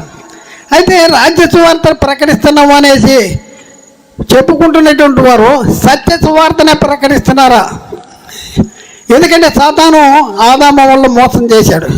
అలాగే మన కూడా మోసం చేస్తాడు. అందుకని సాతాను తంత్రం ఏంటి ఒకసారి ఆలోచింది. ఎందుకు ఆటంకంగా ఉన్నాడు సాతాను? స్వార్థ ప్రకటించడంలో సాతాను అనేక మందిని వాడుకుని మరి అబద్ధ బోధకుల్ని క్రైస్తవ సమాజంలోనికి డంపు చేసి సత్యం బయటికి రాకుండా చేస్తూ ఉన్నాడు, కలిపి చెరుపుతూ ఉన్నాడు. ఎందుకు చేస్తూ ఉన్నాడు? సాతాను పని ఏంటి అంటే సువార్త ప్రకటించబడితే ఏముంది?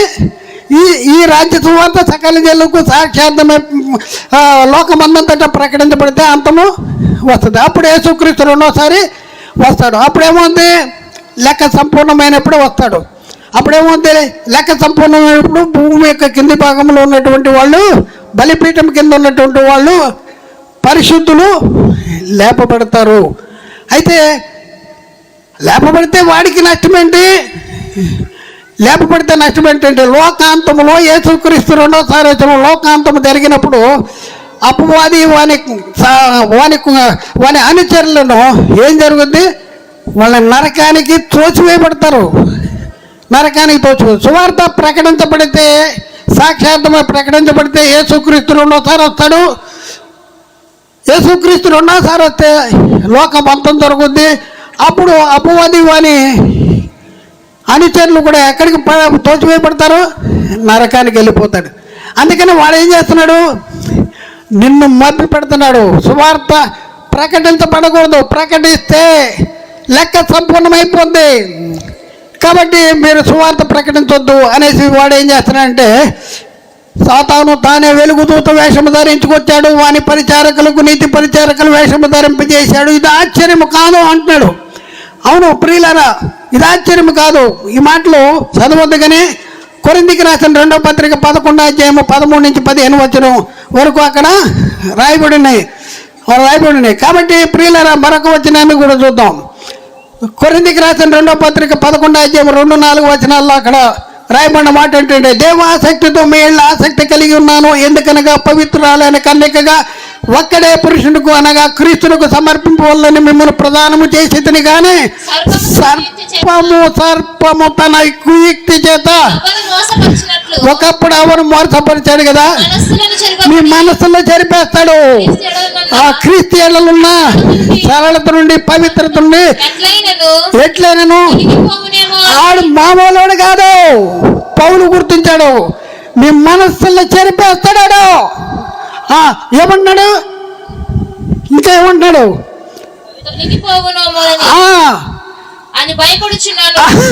పౌలు గారు భయపడుతున్నాడంటే, పౌలుకి భయం అవుతుంది.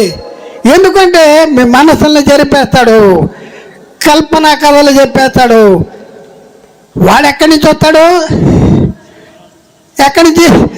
మనలో నుండి వస్తాడు, సంఘంలోంచి వస్తాడు, క్రైస్తవుల్లోంచి వస్తాడు. బయట నుంచి రాడు. బయట నుంచి ఎవడని వస్తే మనం వాడి మాటలు నమ్మో. మనలో నుండే వస్తాడు.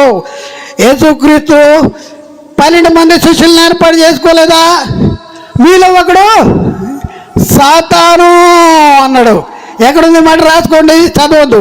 యోహాను సువార్త 6వ అధ్యాయము 70వ వచనంలో, అలాగే యోహాను రాసిన మొదటి పత్రిక 2వ అధ్యాయము 18-19 వచనంలో అక్కడ రాయబడిన మాట ఏంటంటే, చిన్నపిల్లలారా, ఇది కడవరి గడియ, క్రీస్తు విరోధి వచ్చినని మీరు వింటారు కదా. ఇప్పుడు అనేకులైన క్రీస్తు విరోధులు బయలుదేరి ఉన్నారు. ఇది కడవరి గడియ అని దీని చేత తెలుసుకుంటున్నాము అని చెప్పుకుంటూ,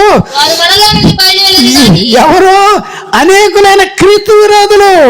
వారంటే ఎవరు? అనేకులైన క్రీస్తు విరోధులు. వారు మనలో నుండి బయలు వెళ్ళారు కానీ మన సంబంధులు కారు.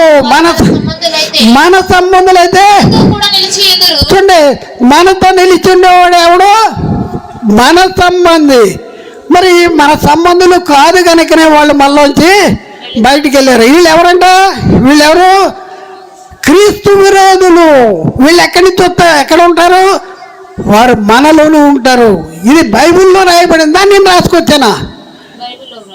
మనలోనే ఉంటాడు. యేసుక్రీస్తు అన్నాడు, నేను 12 మందిని ఏర్పాటు చేసుకోవాలి, మీలో ఒకటి సైతాను. 12 మందిలోనే ఒకటి సైతాన్ అయితే ఇప్పుడు ఆలోచించండి, వాడిని ఎక్కడొస్తాడు? సాతాను గాడు అంటే కొమ్ములు పెట్టుకొస్తాడు, కూరలు పెట్టుకొస్తాడు, ఏదో దెయ్యంలా ఉంటాడు అని అనుకుంటున్నారు. కాదు, మీకు మేలు చేద్దాం అనేసి భ్రమ కల్పిస్తూ మిమ్మల్ని దేవునిలో లేని భ్రష్టులుగా చేసేటటువంటి పరిస్థితి. వీళ్ళు ఎలాంటి వాళ్ళు అంటే క్రూరమైన తోడేళ్ళు మీలో ప్రవేశించనంటాడు. పౌలు గారు చెప్తున్నాడు అపోస్తల కార్యము 20 అధ్యాయం 29-30 వచనములో, నేను వెళ్ళిపోయిన తర్వాత క్రూరమైన తోడేళ్ళు మీలో ప్రవేశించినని నాకు తెలియను. వారు మందను కనికరింపరు మరియు శిష్యులను తమ వెంట ఈడ్చుకుని పోవాలని. ఏంటండి రోడ్లు వంకర అంటే మనకు తెలుసు, వంకర టెంకల రోడ్లు తెలుసు, కానీ మన మాటలు వంకర మాటలు అంట.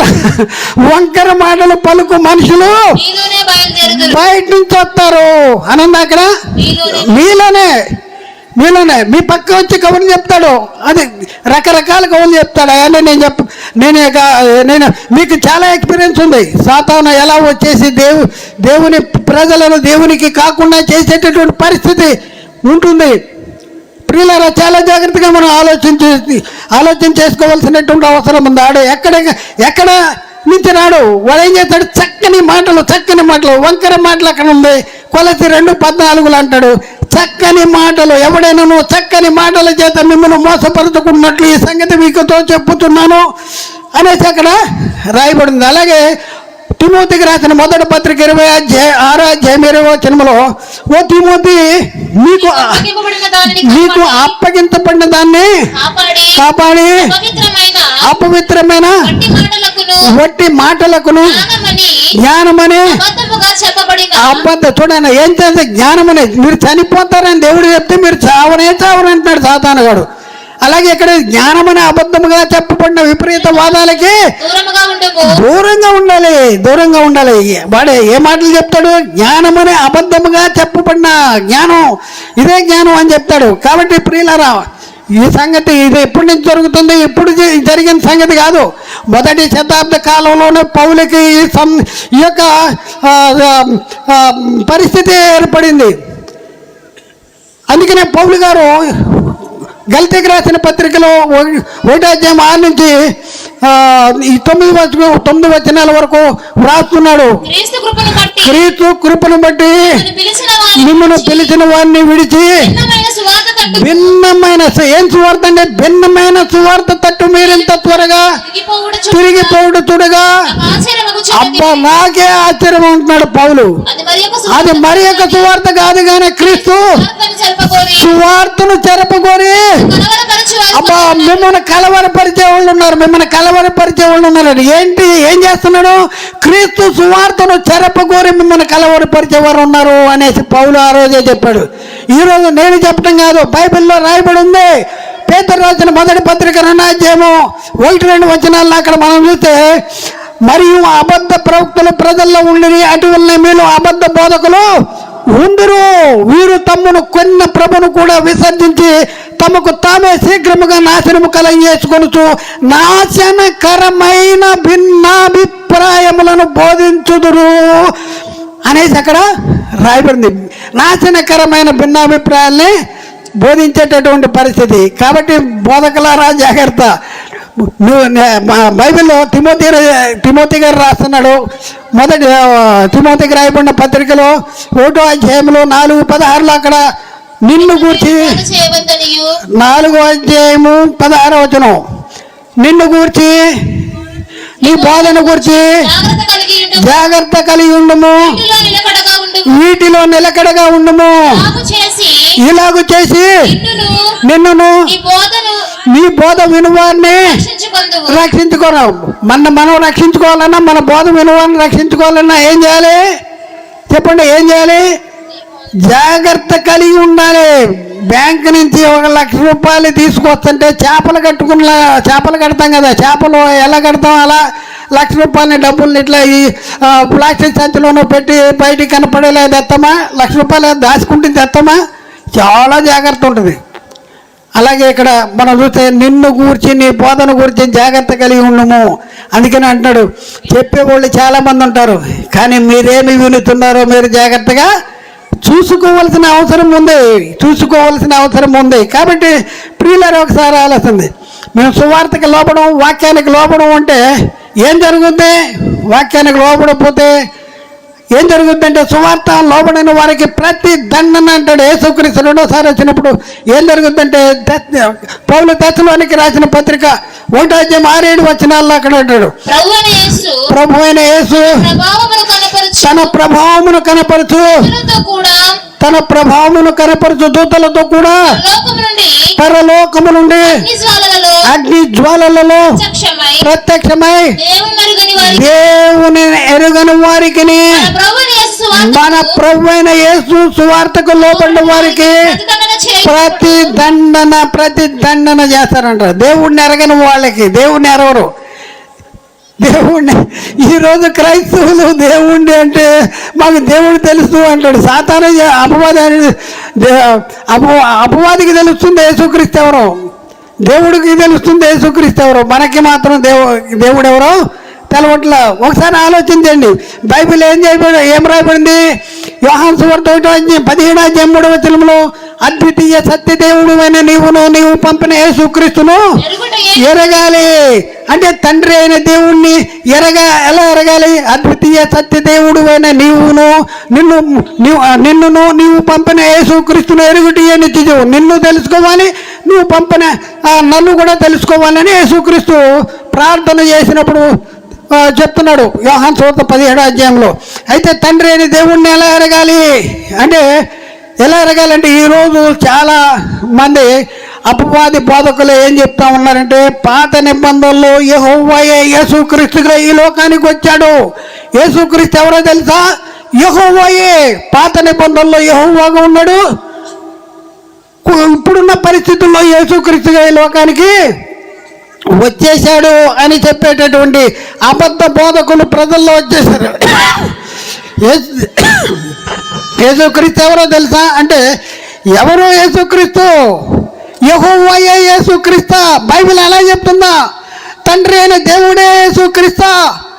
తండ్రి తన సొంత కుమారుని పాప శరీరాకారంతో పంపాలి, శరీరం అందు మన పాపాలకు విధించాడని బైబిల్ చెప్తుంటే, తండ్రి సొంత కుమారుని పంపించాడంటే ఆ యెహోవాయే యేసుక్రీస్తుగా వచ్చాడని చెప్తుంది. అబద్ధ బోధకుల్ని లేపేశాడు సాతానుగాడు. మన నీతి పరిచారకుల వేషం ధరింపజేశాడు. అలాగే మనం చూస్తే యేసుక్రీస్తు త్రిత్వములో ఉన్నటువంటి దేవునిలో ఒక దేవుడు అవుతాడా? త్రిత్వములో వీళ్ళు మనల్ని త్రిత్వం అంటారు. దేవుడు త్రిత్వం ఏకత్వం. దేవుడు త్రియేకుడు. దేవుడు ఒక్కడిగా ఉండగలడు, దేవుడు ముగ్గురిగా ఉండగలడు. ఎందుకంటే ఆయన దేవుడు కదా అంటున్నారు. కాదండి, దేవుడు త్రిత్వం కాదు. దేవుడు త్రిత్వము కాదు, ముగ్గురుగానే ఉన్నారు. అయితే యేసుక్రీస్తు దేవుని కుమారుడని ఎరగాల. ఎవరైనా ఎరగాలి మనం? యేసుక్రీస్తు తండ్రి అయిన దేవుడే యేసుక్రీస్తుగా వచ్చాడని ఎరగాల, లేకపోతే యేసుక్రీస్తు మరియ కుమారుడని ఎరగాల? ఎవరైనా ఎరగాలి ఇప్పుడున్న పరిస్థితులు. యేసుక్రీస్తు ఎవరు కుమారుడండి? దేవుడు. అపవాది ఏమంటున్నాడు? యేసు సర్వోన్నతులకు దేవుని కుమారుడు, మాతో నీకేమి పని? మమ్మల్ని హింసించుటకు ఇక్కడ కూడా వచ్చావంటాడు. యేసుక్రీస్తు ఒక సమయంలో ఫిలదెల్ఫియా అనే ప్రాంతానికి వచ్చినప్పుడు మనిషి కుమారుడు ఎవడని ప్రజలు చెప్పుకుంటున్నారు అని చెప్పినప్పుడు వాళ్ళు కొంతమంది ఏమో బాప్తిజం అన్నారు, కొంతమంది ఏలి అన్నారు, కొంతమంది ఇరిమి అన్నారు. అయితే యేసుక్రీస్తు అందుకు మీరైతే ఏమనుకుంటున్నారంటే, పేతురు సాక్ష్యం ఇస్తున్నాడు ఏంటంటే, నీవు సజీవుడు అయిన దేవుని కుమారుడమైన క్రీస్తువు అని చెప్పాడు. చెప్తే యేసుక్రీస్తు ఏం చేయాలి? నేను దేవుని కుమారుడు అంటే నేనే తండ్రిని అనొచ్చు కదా. నేను దేవుని కుమారుడు అంటే నేను తండ్రిని అనొచ్చు కదా. లేదు, ఏమన్నాడు చెప్పండి ఇక్కడ. అందుకు యేసు సీమోను బరియోనా, నీవు ధన్యుడవు, పరలోకముందున్న నా తండ్రి నీకు బయలుపరిస్తేనే కానీ ఈ సంగతి నరులు బయలుపరితే కానీ నరులు నీకు బయలుపరచలేదు అని చెప్పి ఒక అద్భుతమైన సంగతి చెప్పండి. ఈరోజు సంఘము దేని మీద కట్టబడాలి అంటే, మరియు పేతురువు ఈ బండ మీద నా సంఘమును కట్టుదును అంటాడు. ఈ సంఘాన్ని కడతా అంటాడు. సంఘము దేని మీద కట్టబడింది? యేసుక్రీస్తు దేవుని కుమారుడు అనే బండ మీద కట్టబడింది. యేసుక్రీస్తుని ఏమని అడగాలి? దేవుని కుమారుడు అనాలి. యేసుక్రీస్తు దేవుని కుమారుడని మనం నమ్మాలి. బైబిల్లో చాలా అద్భుతమైనటువంటి సంగతులు ఉన్నాయి. యేసుక్రీస్తు దేవుని కుమారుడని ఎవడు ఒప్పుకున్నో వాళ్ళలో దేవుడు నిలిచిండును. 1 యోహాను 4:15. అలాగే 1 యోహాను 5:5 యేసు దేవుని కుమారుడైన నమ్మువాడు తప్ప లోకమును జయించిన వాడు ఎవడు? అలాగే 1 యోహాను 2:22 యేసు క్రీస్తు కాడని చెప్పువాడు తప్ప ఎవడు అబద్ధికుడు. తండ్రి నీ కుమారుని ఒప్పుకున్న వీడే క్రీస్తు విరోధి. యోహాను రాసిన 1వ పత్రిక 2:11 దేవుని కుమారుని అంగీకరించేవాడు జీవము గలవాడు, దేవుని కుమారుని అంగీకరింపని వాడు జీవము లేనివాడు. యేసు దేవుని కుమారుడైన క్రీస్తు అని మీరు నమ్మినట్లును, నమ్మి ఆయన నామమున జీవం పొందినట్లును ఇవి వ్రాయబడి ఉన్నవనేసి యోహాను సువార్త 20:31 ఉంది. కాబట్టి ప్రియులారా, ఒకసారి ఆలోచించండి. యేసు క్రీస్తు ఎవరు? యేసు క్రీస్తు ఎవరు తెలుసా మీకు? యేసు ఎవరు? యేసు తండ్రి అయిన దేవుడా? యేసుక్రీస్తు తండ్రి పంపగా ఈ లోకానికి వచ్చినటువంటి కుమారుడా? ఎవరు చెప్పండి? యేసుక్రీస్తు ఎవరు? మీరు ఎవరైనా గుర్తిస్తున్నారు? దేవుని కుమారుడా? దేవుని కుమారుడా? ఒప్పుకుంటున్నారా? అందరూ దేవుని కుమారుడు అని ఒప్పుకుంటున్నారా? యేసుక్రీస్తు దేవుని కుమారుడని నమ్మాలా?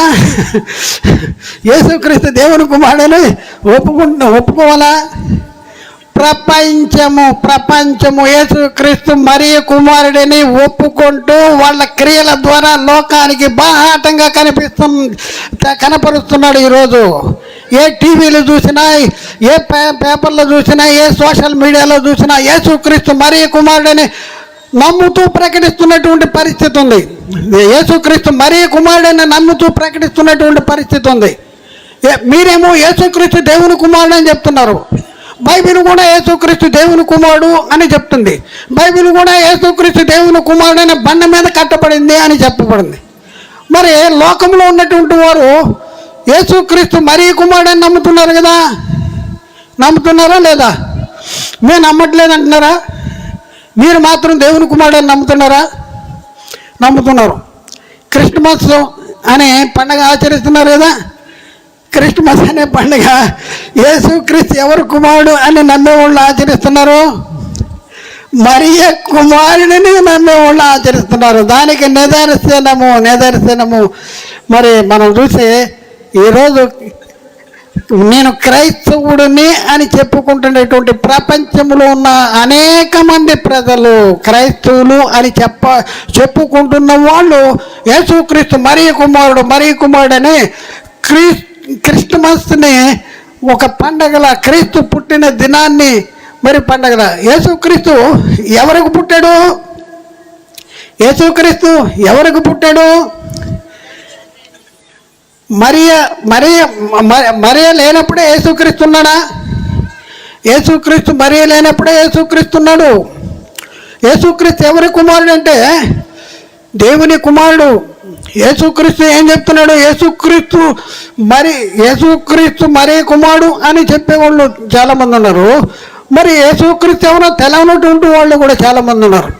అయితే బైబిల్ ఏం చెప్తుందంటే యేసుక్రీస్తు ఆయన తండ్రి అనేవాళ్ళు చాలామంది చెప్పేది ఏంటంటే యేసుక్రీస్తు తండ్రి అని దేవుడు అనే చెప్పేవాళ్ళు చాలామంది ఉన్నారు. చాలామంది మా దేవుడిని నమ్మండి, యేసుని నమ్మండి అంటారు. మీరు సువార్త చెప్తారు కదా, సువార్త ఎవరు ఏం చెప్తారండి?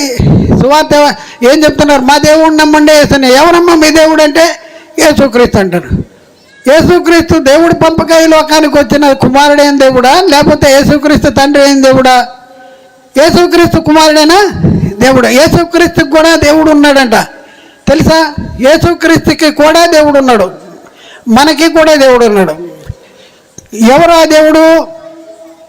ఎవరా దేవుడు అని చూద్దాం. యోహాను సువార్త 20:17 అక్కడ మనం చూస్తే, యేసు ఆమెతో, నేను ఇంకను తండ్రి ఎద్దుకు ఎక్కిపోలేదు కనుక నన్ను ముట్టుకునవద్దు, అయితే నా సహోదరుల ఎద్దుకు వెళ్ళి నా తండ్రియు మీ తండ్రియు మీ దేవుడును ఆయన వాని ఎద్దుకు ఎక్కిపోతున్నానని వారితో చెప్పుమనెను.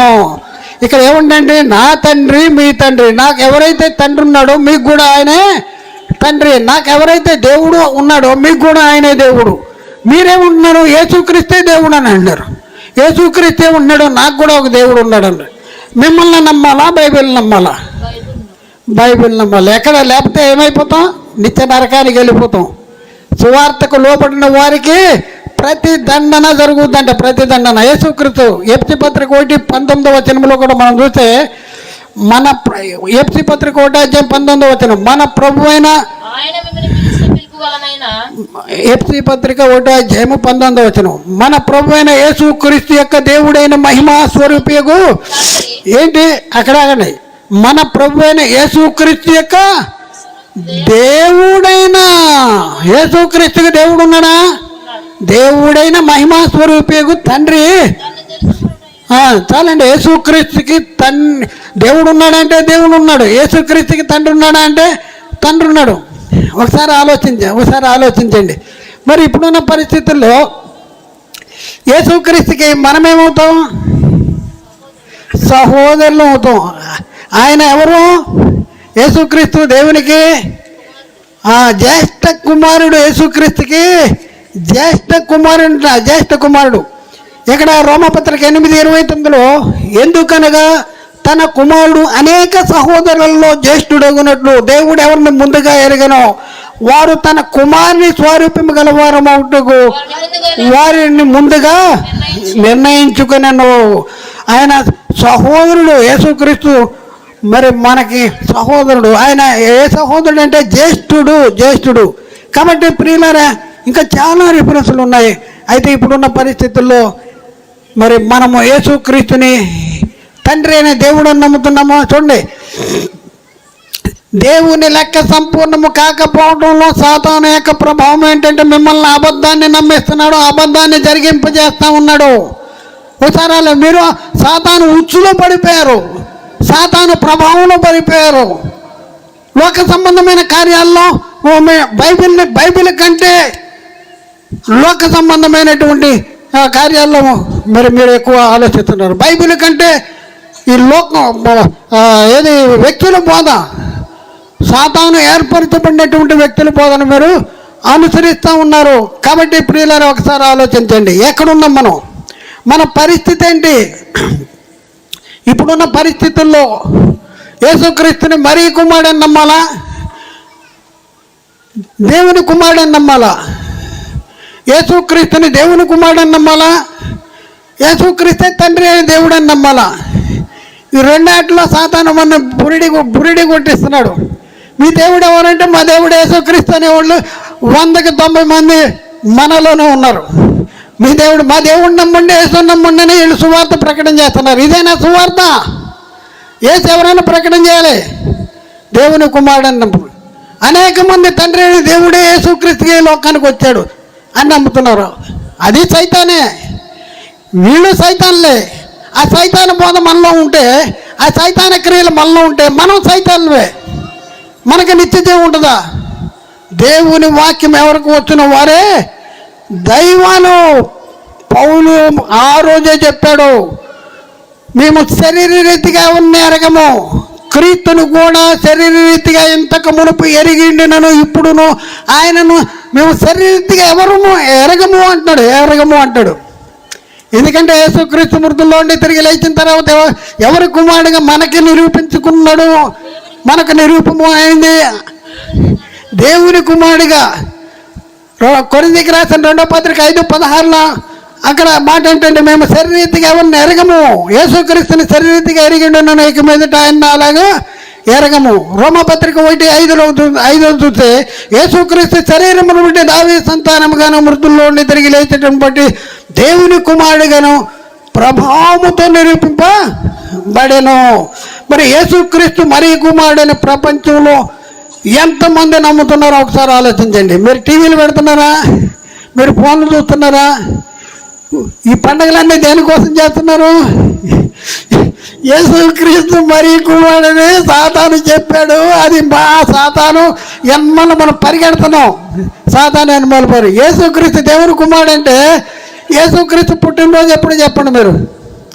యేసుక్రీస్తు ఎప్పుడు వాడు? ఆయన జగత్తుకి పునాది వేయబడక మునిపే ఉన్నాడు. ఎక్కడున్నాడు? తండ్రి దగ్గర ఉన్నాడు. ఆది యందు వాక్యం ఉండెను, వాక్యము దేవుని యొద్దుండెను, వాక్యము దేవుడే ఉండెను, ఆయన ఆది యందు దేవుని యొద్ద ఉండెను.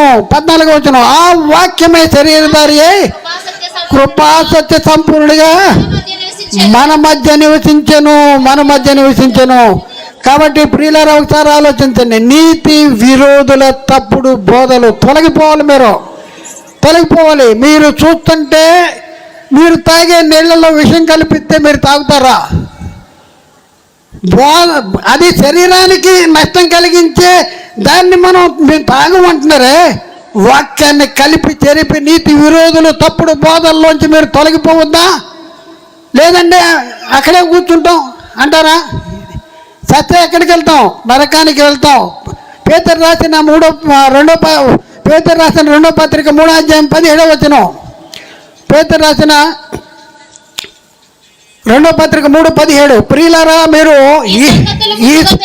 ఈ సంగతులు ముందుగా తెలుసుకుని ఉన్నారు కనుక నీతి విరోధుల తప్పుడు బోధల నుండి తొలగింపబడి మీకు కలిగిన స్థిర మనస్సును విడిచి పడిపోకుండా కాచుకోవాలి. చూడండి, నీతి విరోధుల తప్పుడు బోధలు. ఏ బోధ? తండ్రి అయిన దేవుడు యేసుక్రీస్తుగా వచ్చాడు అంటాడు. ప్రియులారా ఒకసారి ఆలోచించండి. అది ఎందుకు దేవుని దగ్గర ఎవరున్నారు? వాక్యం ఉన్నాడు. యేసుక్రీస్తుని ఎవరు పంపించారు ఇక్కడికి? యెహోవాయు ఆయన ఆత్మయు ఇక్కడ పంపించాడు. యేసుక్రీస్తు ఇక్కడ ఉన్నప్పుడు తండ్రి దగ్గర ఎవరు ఉన్నారు? పరిశుద్ధాత్ముడు ఉన్నాడు. యేసుక్రీస్తు అంటాడు, నేను వెళ్ళటం వల్ల మీకు ప్రయోజనము, నేను వెళ్ళి తండ్రి దగ్గర ఉన్న పరిశుద్ధాత్మను నేను మీ దగ్గరికి పంపిస్తా అన్నాడు.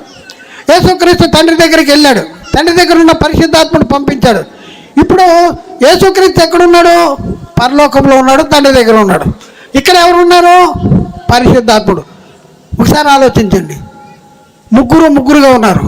అలాగే యేసుక్రీస్తు ఎవరంటే దేవుని కుమారుడు. యేసుక్రీస్తు ఎప్పుడు వాడంటే ఆయన జగత్తు పునాది వేయబడక, మనం ముందే చదివాం, జగత్తు పునాది వేయబడక మునిపే క్రీస్తులో మిమ్మల్ని ఏర్పాటు చేసుకున్నాడు. యేసుక్రీస్తు ఎప్పుడు నియమించబడ్డాడు? ఆయన జగత్తు పునాది వేయబడక మునిపే మన కోసం దేవుడు నియమించాడంట. మన కోసం నియమించాడు. జగత్తు పునాది వేయబడక మునుపు యేసుక్రీస్తుని దేవుడు నియమిస్తే, కాలం సంపూర్ణముడు దేవుడు యేసుక్రీస్తుని ఈ లోకానికి పంపిస్తే, యేసుక్రీస్తు మరియ గర్భము ద్వారా ఈ శరీరాన్ని ధరించుకుని ఈ లోకానికి వచ్చాడు. మనమేం చేస్తున్నాం? ఆయన శరీరాన్ని ధరించి ఈ లోకానికి వచ్చాడు. శారీరకంగా జీవించిన కాలంలో మరియ కుమారుడుగా, దావీదు కుమారుడుగా, యేసేపు కుమారుడుగా పిలువబడ్డాడు. మృతుల్లోని తిరిగి లేచిన తర్వాత ఎవరు కుమారుడు? దేవుని కుమారుడు. ఇప్పుడున్న పరిస్థితుల్లో ఎవరైనా నమ్మాలి? దేవుని కుమారుడు నమ్మాలి. దేవుని కుమారుడిని నమ్మవలసినటువంటి మనకు సాతాను గాడు మీరు మరీ కుమారుడు పండుగ చేసుకోండి, పోండి నరకానికి పోండి అంటున్నాడు. వాడు చచ్చిన కుక్కని లాక్కి వెళ్ళినట్టు, కాలికి తాడి కట్టి లాక్కి వెళ్ళినట్టు ఆడని మొదలు పరిగెడుతున్నాం. యేసుక్రీస్తు దేవుని కుమారుడు అంటే దేవుడికి ఎప్పుడు పుట్టాడు? యేసుక్రీస్తు ఈ లోకానికి వచ్చాడు. తండ్రి పంపగా ఈ లోకానికి వచ్చాడు. ఒకసారి ఆలోచించండి. ఇదిగో న్యాయాధిపతి వాకిట నిలిచి ఉన్నాడంట. సహోదరులారా, యాకోబు పత్రిక 1:9, సహోదరులారా మీరు తీర్పు పాలు పొందకుండా నిమిత్తము ఒకరి మీద ఒకడు సనగకూడదు. ఇదిగో న్యాయాధిపతి వాకిట నిలిచి ఉన్నాడు. ఇప్పుడున్న పరిస్థితుల్లో మనకి ఒక గొప్ప సమయాన్ని దేవుడు మనకిచ్చాడు. మనం బతికుండగానే సర్వ సత్యాన్ని మనకు బోధింపజేస్తున్నాడు. అనుకూల సమయం ముందు నీ మొర ఆలకించి రక్షణ దిన ముందు నిన్ను ఆదుకుంటుని 2 కొరింథీకి రాసిన 2 పత్రిక 6:2-3 వచనాల్లో ఇదిగో ఇప్పుడే మిక్కిల అనుకూల సమయము, ఇప్పుడు ఇదే రక్షణ దినము అలా హెబ్రీ పత్రిక 2:3లో ఇంత గొప్ప రక్షణను నిర్లక్ష్యము చేసిన ఎలాగో ఎలా తప్పించుకుంటావు? చూడండి ఎంత రక్షణ. యేసుక్రీస్తు దేవుని కుమారుడు. మీరు చెప్పండి, యేసుక్రీస్తు ఎవరు చెప్పండి? మీరు మరీ కుమారుడు అని చెప్తారా? చెప్పండి, మీరు చెప్పండి. నేను ముందే చెప్పా, ఎవరిని వ్యక్తిగతంగా సంఘపరంగా సంస్థపరంగా ఎవరిని కించపరచాలని తప్పు పట్టుకోవాలని మేము ఈ వాక్యాన్ని మేము ముందుకు చేయట్లా. మీ ఒక్కరికే కాదు, లైవ్లో యూట్యూబ్లో ఫేస్బుక్లో ప్రపంచానికి వెళ్తుంది వాక్యం. ప్రపంచానికి చెప్తున్నాం. ఒకసారి ఆలోచించండి. మరీ కుమారుడన్న నమ్ముతున్నారా? నిత్య నరకమే. మరియ ద్వారా ఈ లోకానికి వచ్చాడు. మరియ ద్వారా ఈ లోకానికి వచ్చి శరీరాన్ని ధరించుకొచ్చాడు. ఈ లోకానికి రాకమునుపు దేవుని కుమారుడు ఉన్నాడా? యేసుక్రీస్తు ఉన్నాడు అంటే ఉన్నాడు, తండ్రి దగ్గర ఉన్నాడు. మరి బైబిల్ అంతా ఏం చెప్తుంది? యేసుక్రీస్తు దేవుని కుమారుడన్న నమ్మువాడు తప్ప లోకాన్ని జయించిన వాడు ఎవడంటాడు? యేసుక్రీస్తు దేవుని కుమారుడు అంటేనే మనకి రక్షణ. మనతో ఏం చేపిస్తున్నాడు? మరీ కుమారుడు అనేసి మనం ఏం చేస్తాడు?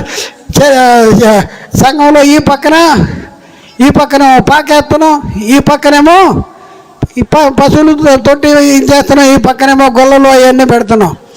మనకి చాలా సరదా.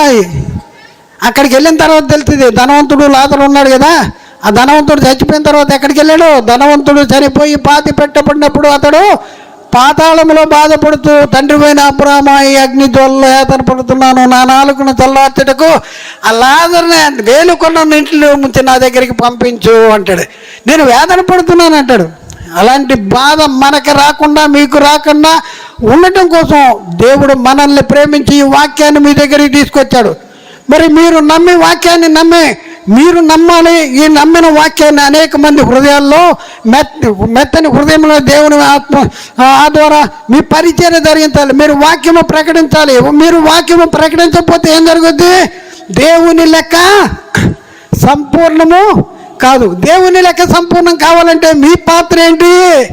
మీ పాత్ర ఉందా అంటే మీ పాత్ర ఉంది, నా పాత్ర ఉంది. నా పాత్ర నిర్వహించడానికి అంత దూరం నుంచి ఇంత దూరము ఈ భారీ శరీరాన్ని డొల్లించుకుంటూ వచ్చాను. ఒకసారి ఆలోచించండి. దేనికోసం వస్తున్నాం? దేనికోసం ప్రకటిస్తున్నాం? మాకేమైనా డబ్బుల కోసం వస్తున్నామా లేకపోతే దేనికోసం వస్తున్నాం? మీరు ఆలోచించాలి. దేవుని లెక్క సంపూర్ణం కాకపోవడం మీలో మరి కాకపోవడానికి కారణం మీరు కూడా ఉన్నారు. ఏంటి అంటే మీరు సువార్త ప్రకటించాలి. వాక్యాన్ని హృదయంలో కూర్చోబెట్టాలి. సాతాను ఏ వాక్యాన్ని ఎత్తుకుపోయాడో ఆ వాక్యాన్ని నీ హృదయంలో ఉంచుకొని నువ్వు అనేక మంది హృదయంలోకి ఉంచాలి. ఆత్మలను రక్షించే శక్తి గల వాక్యము. ఆ వాక్యమే విశ్వాసాలైన మీలో కార్యసిద్ధికి తెలుగుద్ది. ఆ వాక్యాన్ని గట్టిగా పట్టుకుంటే ఆ వాక్యం ద్వారా మీరు రక్షణ పొందువారే ఉంటారు. కాబట్టి ప్రియులారా, అనేక మంది మనం చూస్తుంటే యేసుక్రీస్తు ఎవరో తెలియనటువంటి క్రైస్తవులని చెప్పబడే వాళ్ళు మన మధ్యలో ఉన్నారు. క్రైస్తవులని పిలువబడుతున్నారు కానీ యేసుక్రీస్తు ఎవరో తెలియదు, ఈ రోజు కూడా తెలియదు. కాబట్టి దేవుడు మాట్లాడుతున్నాడు. దేవుని మాటను మనం ఆలకిస్తున్నాం. ఆలకించి దేవుని లెక్క సంపూర్ణములో మీ బాధ్యత ఏంటి? సాతానుగాడు వాడి బాధ్యతను వాడు నిర్వహిస్తున్నాడు. ఇది లెక్క సంపూర్ణం కాకూడదని ఏం చేస్తున్నాడంటే వాక్యాన్ని కలిపి జరుపుతున్నాడు. మరి మనం కూడా ఏం చేస్తున్నాము? వాక్యం ప్రకటించట్లా. కాబట్టి ఆలోచించండి ప్రియులారా, అర్థం చేసుకోండి. మరి మీ పరిస్థితి ఎలా ఉంది? మనం పరిశీలన చేసుకోవాల్సిన అవసరం ఉంది. ఇప్పుడే మనం యేసుక్రీస్తుని దేవుని కుమారుడు, రక్షకుడు, ప్రభువు, దేవుడు పంపగా ఈ లోకానికి వచ్చాడు. మరి మన కోసం సెలువులో బలైపోయాడు. క్రీస్తు సెలువులో కార్చిన రక్తధారలో మన పాపాలు క్షమించబడినాయి. మరి యేసుక్రీస్తుని దేవుని కుమారుడు, రక్షకుడు, ప్రభువుని నమ్మి బాప్తిజం తీసుకుంటేనే మనకి రక్షణ. యేసుక్రీస్తు మరీ కుమారుడు నమ్మి బాప్తిజం తీసుకుంటే ఎవరికి కూడా బుడ్డ పైసా లాభం లేదు. ఆలోచించండి, అర్థం చేసుకోండి. వాక్యం ద్వారా దేవుడు మీతో మాట్లాడాడు. మీరు నమ్ముతారా, మీరు అనుసరించారా, అది మీ మీ ఇష్టం. మేము అనుసరించుకుంటే అది కూడా మీ దేవుడు మాట్లాడిన ప్రతి మాట ప్రతి ఒక్క హృదయంలో నీరుగట్టి ఫలం చేయనుగాక. ఆమేన్. అందరికీ వందనాలు, దేవునికి స్తోత్రాలు.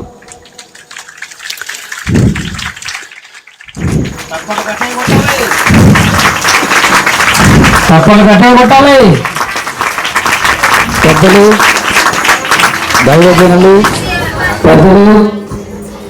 దైవజనులు, బైబిల్ కాలేజ్ డైరెక్టర్ గారు, దేవుని జ్ఞాన సంపన్నులు, సర్వసత్యమును చేతబట్టి సర్వలోకమునకు విస్తరింప చేయాలనేటువంటి తపనతో ప్రయాసపడుతున్నటువంటి, ఆ వయసులో ప్రయాసపడుతున్నటువంటి ఆయన్ని చూసి అనేక మంది యవనస్తులు మారాలని కోరుకుంటూ ఇంత అద్భుతమైనటువంటి చక్కని మాటలు చెప్పినటువంటి అయ్యారికి సంఘం తరపున, గ్రామం తరపున వందనాలు తెలియపరుస్తున్నాయండి. అలాగే దేవుని లెక్క సంపూర్ణంలోని పాత్ర లెక్క పూర్తయితే శిక్ష పడుతుంది. ఎవరికి? సాతాను గారికి. అది సాఫ్ట్వేర్ పోలింగా ఈ భూమి ఆకాశంలో పంచబోతున్న అన్ని లైన్ అయిపోతాయి, ఉండవు ఇంకేం కూడా. అందుకని లెక్క పూర్తి అవ్వకుండా ఉండాలి కాబట్టి లెక్కల తారుమారు చేయిస్తున్నాడు మన చేత. ప్రతి ఒక్కరు కూడా దేవుని పని చేయాలి. చెప్పండి, చేయాలి. మరి చదువురాలు ఎలా చేస్తాం? బైబిల్ చదవాలి, చదువు రాదు. ఫోన్ ఉత్తరం వచ్చేది, ఇప్పుడు ఫోన్ ఉన్నాయి కాబట్టి ముసలు కూడా ఫోన్లే. ఉత్తరం వస్తే చదువు రాకపోతే ఏం చేసేవారు చెప్పండి? ఆ పక్కీలో ఎవరైనా చదువుకున్నా ఉంటే ఆ బడికెళ్ళి చదువుకునేవాడు. బైబిల్ చదువు రాకపోతే, చదువుతో రాకపోతే చదివించుకోవాలి. వాక్యం బోధించడం రాకపోతే బోధింప చెయ్యాలి. అదే పని తిమ్మాపురం గ్రామం ఉన్నటువంటి ఈ సంఘం టీవీజీ మినిస్ట్రీస్ వారు గత 6 సంవత్సరాలుగా నిర్వహిస్తున్నటువంటి మహాసభలు అదే. ఈ మహాసభల్లో మీరు అందరూ పాల్గొన్నారు, ఆర్థికంగాను స్వయంగాను. కాబట్టి అందరికి కూడా వందనాలు, దేవుని ఆశీస్సులు ఆశీర్వాదాలు ఉండాలని కోరుకుంటున్నాను. ముఖ్యంగా ఈ సభలు జరగడానికి చాలా ప్రయాసపడవలసిన అవసరం ఉంటుంది. ఎందుకంటే ఒక సంకల్పాన్ని మనం సంకల్పించాం. ఏంటా సంకల్పం అంటే ప్రతి సంవత్సరం 3 రోజులు దేవుని కేటాయించాలి సభలు అని. ఇవి కరెక్ట్గా జరుగుతున్నాయి. దాన్ని కార్యసిద్ధి కలగజేసేది దేవుడు. కావలసిన ధనాన్ని ఇస్తూ ఉన్నాడు.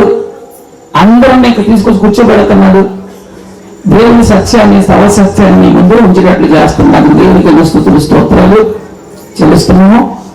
అలాగే మరి ఎక్కువ సమయం వద్దు. దేవుని కుటుంబం బట్టి ఈ సంవత్సరంలో ఈ 3 దినాలు మహాసభలు కూడా దేవునికి మహిమకరంగా, నీకు మన గ్రామానికి ఆశీర్వాదకరంగా దేవుడు జరిగించాలని నమ్ముతున్నాను. ఇప్పుడు దుప్పట్ల పంపకం ఉంది. అవి కూడా సంఘ విశ్వాసులు మరి కాంబత్తుల సురేష్ గారు వారి కుటుంబం, కట్టు వీరబాబు వారి కుటుంబం కలిసి వాళ్ళు ఇవ్వడం జరిగింది. ముగింపు ప్రార్థన అయిన తర్వాత భోజనాలు స్టార్ట్ అవుతూ ఉంటాయి. ఇక్కడ దుప్పట్లు పంచబెడుతూ ఉంటాం. ఇంతవరకు ఆత్మీయ ఆహారంను చక్కగా భుజించినటువంటి మీరు చక్కని శరీరాహారం కూడా భుజించి వెళ్ళాలని, తూకిసరి లేకుండా మంచి క్రమాన్ని పాటిస్తూ కార్యక్రమాన్ని ముందుకి కొనసాగిద్దాము. ముగింపు ప్రార్థన చేయవలసిందిగా శంకర్ గారిని పిలుస్తున్నాం. సారు ఆశీర్వాదం ఇచ్చేస్తారు. ఈ ఆశీర్వాదం, ఈ ప్రతిఫలం సంవత్సరం మీకు కాపుదలగా ఉంటుంది.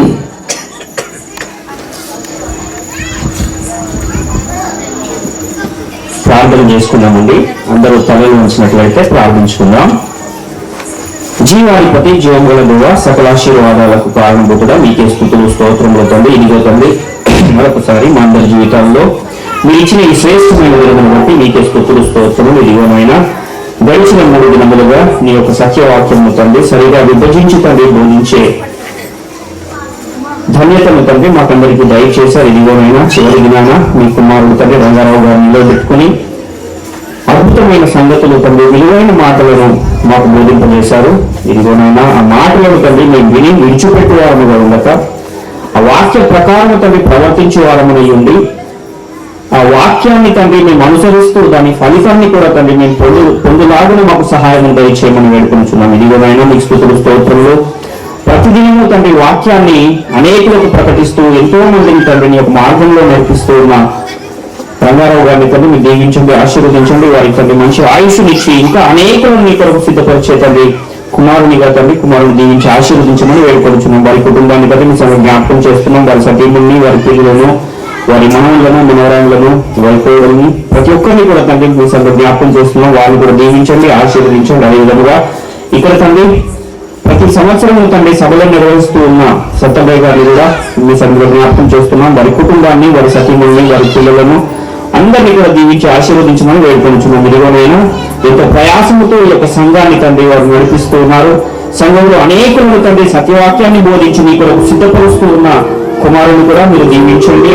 ఆయన ఫలానికి తండ్రి మీరు ప్రతిఫలము దయచేయమని నిత్య జీవాన్ని ఇచ్చి నీ యొక్క రాజ్యములో తండ్రి జీవితంలో సంపాదించు కుమారులుగా ఉంటే సహాయం దయచేయమని వేడుకొనుచున్నాం. అదేవిధంగా ఇదిగోనైనా ఇక్కడ ఉన్న ప్రతి ఒక్కరిని పశువురావు గారిని, వారి కుటుంబాన్ని, అదేవిధంగా తండ్రి నన్ను నా కుటుంబాన్ని కూడా జ్ఞాపకం చేస్తున్నాం. ఇంకా దైవజనులు ఎవరైనా ఉంటే వారందరినీ కూడా మీ సంగతి జ్ఞాపకం చేస్తున్నాం. వారిని, వారి కుటుంబాలను, వారి సంఘాలను కూడా దీవించమని వేడుకొనుచున్నాం. ఇదిగోనైనా ఇంకా ఈ సంఘాన్ని తండ్రి మీరు విస్తరించి ఈ యొక్క సంఘము సరిహద్దులను తండ్రి విశాలపరచమని వేడుకొనుచున్నాం. అదేవిధంగా ఇదిగోనైనా ఇక్కడికి కూడి వచ్చిన సంఘస్థులందరినీ పేరు పేరున ప్రతి ఒక్కరిని కూడా తండ్రి మీరు దీవించి ఆశీర్వదించండి. ఇదిగోండి పరలోక సంబంధమైన ప్రతి ఆశీర్వాదములు తండ్రి వారందరికీ దయచేసి నీ యొక్క రాజ్యంలో వారందరూ రాజ్య నివాసులుగా ఉండే కృపను వారందరికీ దయచేయమని, అదేవిధంగా భూ సంబంధమైన ఆశీర్వాదాలను కూడా వారికి దయచేయమని, వారి అక్కలలో అవసరతలు అన్నీ కూడా యేసుక్రీస్తు మహిమలో తీర్చమని మన ప్రభువును మన రక్షకుడు ఆయన యేసుక్రీస్తు వారి అతి శ్రేష్టమైన నామంలో అడిగి స్తుతించి వేడుకొనుచు ఉన్నాము తండ్రి.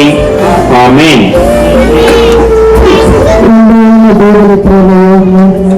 ఆయన కుమారుడు యేసుక్రీస్తు వారి యొక్క కృపయు పరిశుద్ధాత్మ యొక్క అన్యోన్య సహవాసము కూడిన మనకి భూలోకంలో ఉన్న సకల పరిశుద్ధులకు సదాకాలము తోడు ఉండుగాక. ఆమేన్, ఆమేన్. అందరికీ వందనాలు. యూత్ పిల్లలు దయచేసి వడ్డన కార్యక్రమాన్ని ప్రారంభించండి. అలాగే మనవి రిక్వెస్ట్ అనుకుంటాం తెలియదు కానీ, ఎందుకంటే సభలు జరుగుతున్నాయంటే దైవజనులు వస్తుంటారు. లోకంలో జరుగుతున్న సభలు, ఆ సభలో ప్రసంగించేటువంటి దైవజనులు ఒక సభకు వస్తే వాళ్ళకి వేల రూపాయలు ఇవ్వాలి. గత 6 సంవత్సరాల నుండి కూడా రంగారావు గారు హైదరాబాద్ నుంచి రావడానికి టికెట్లు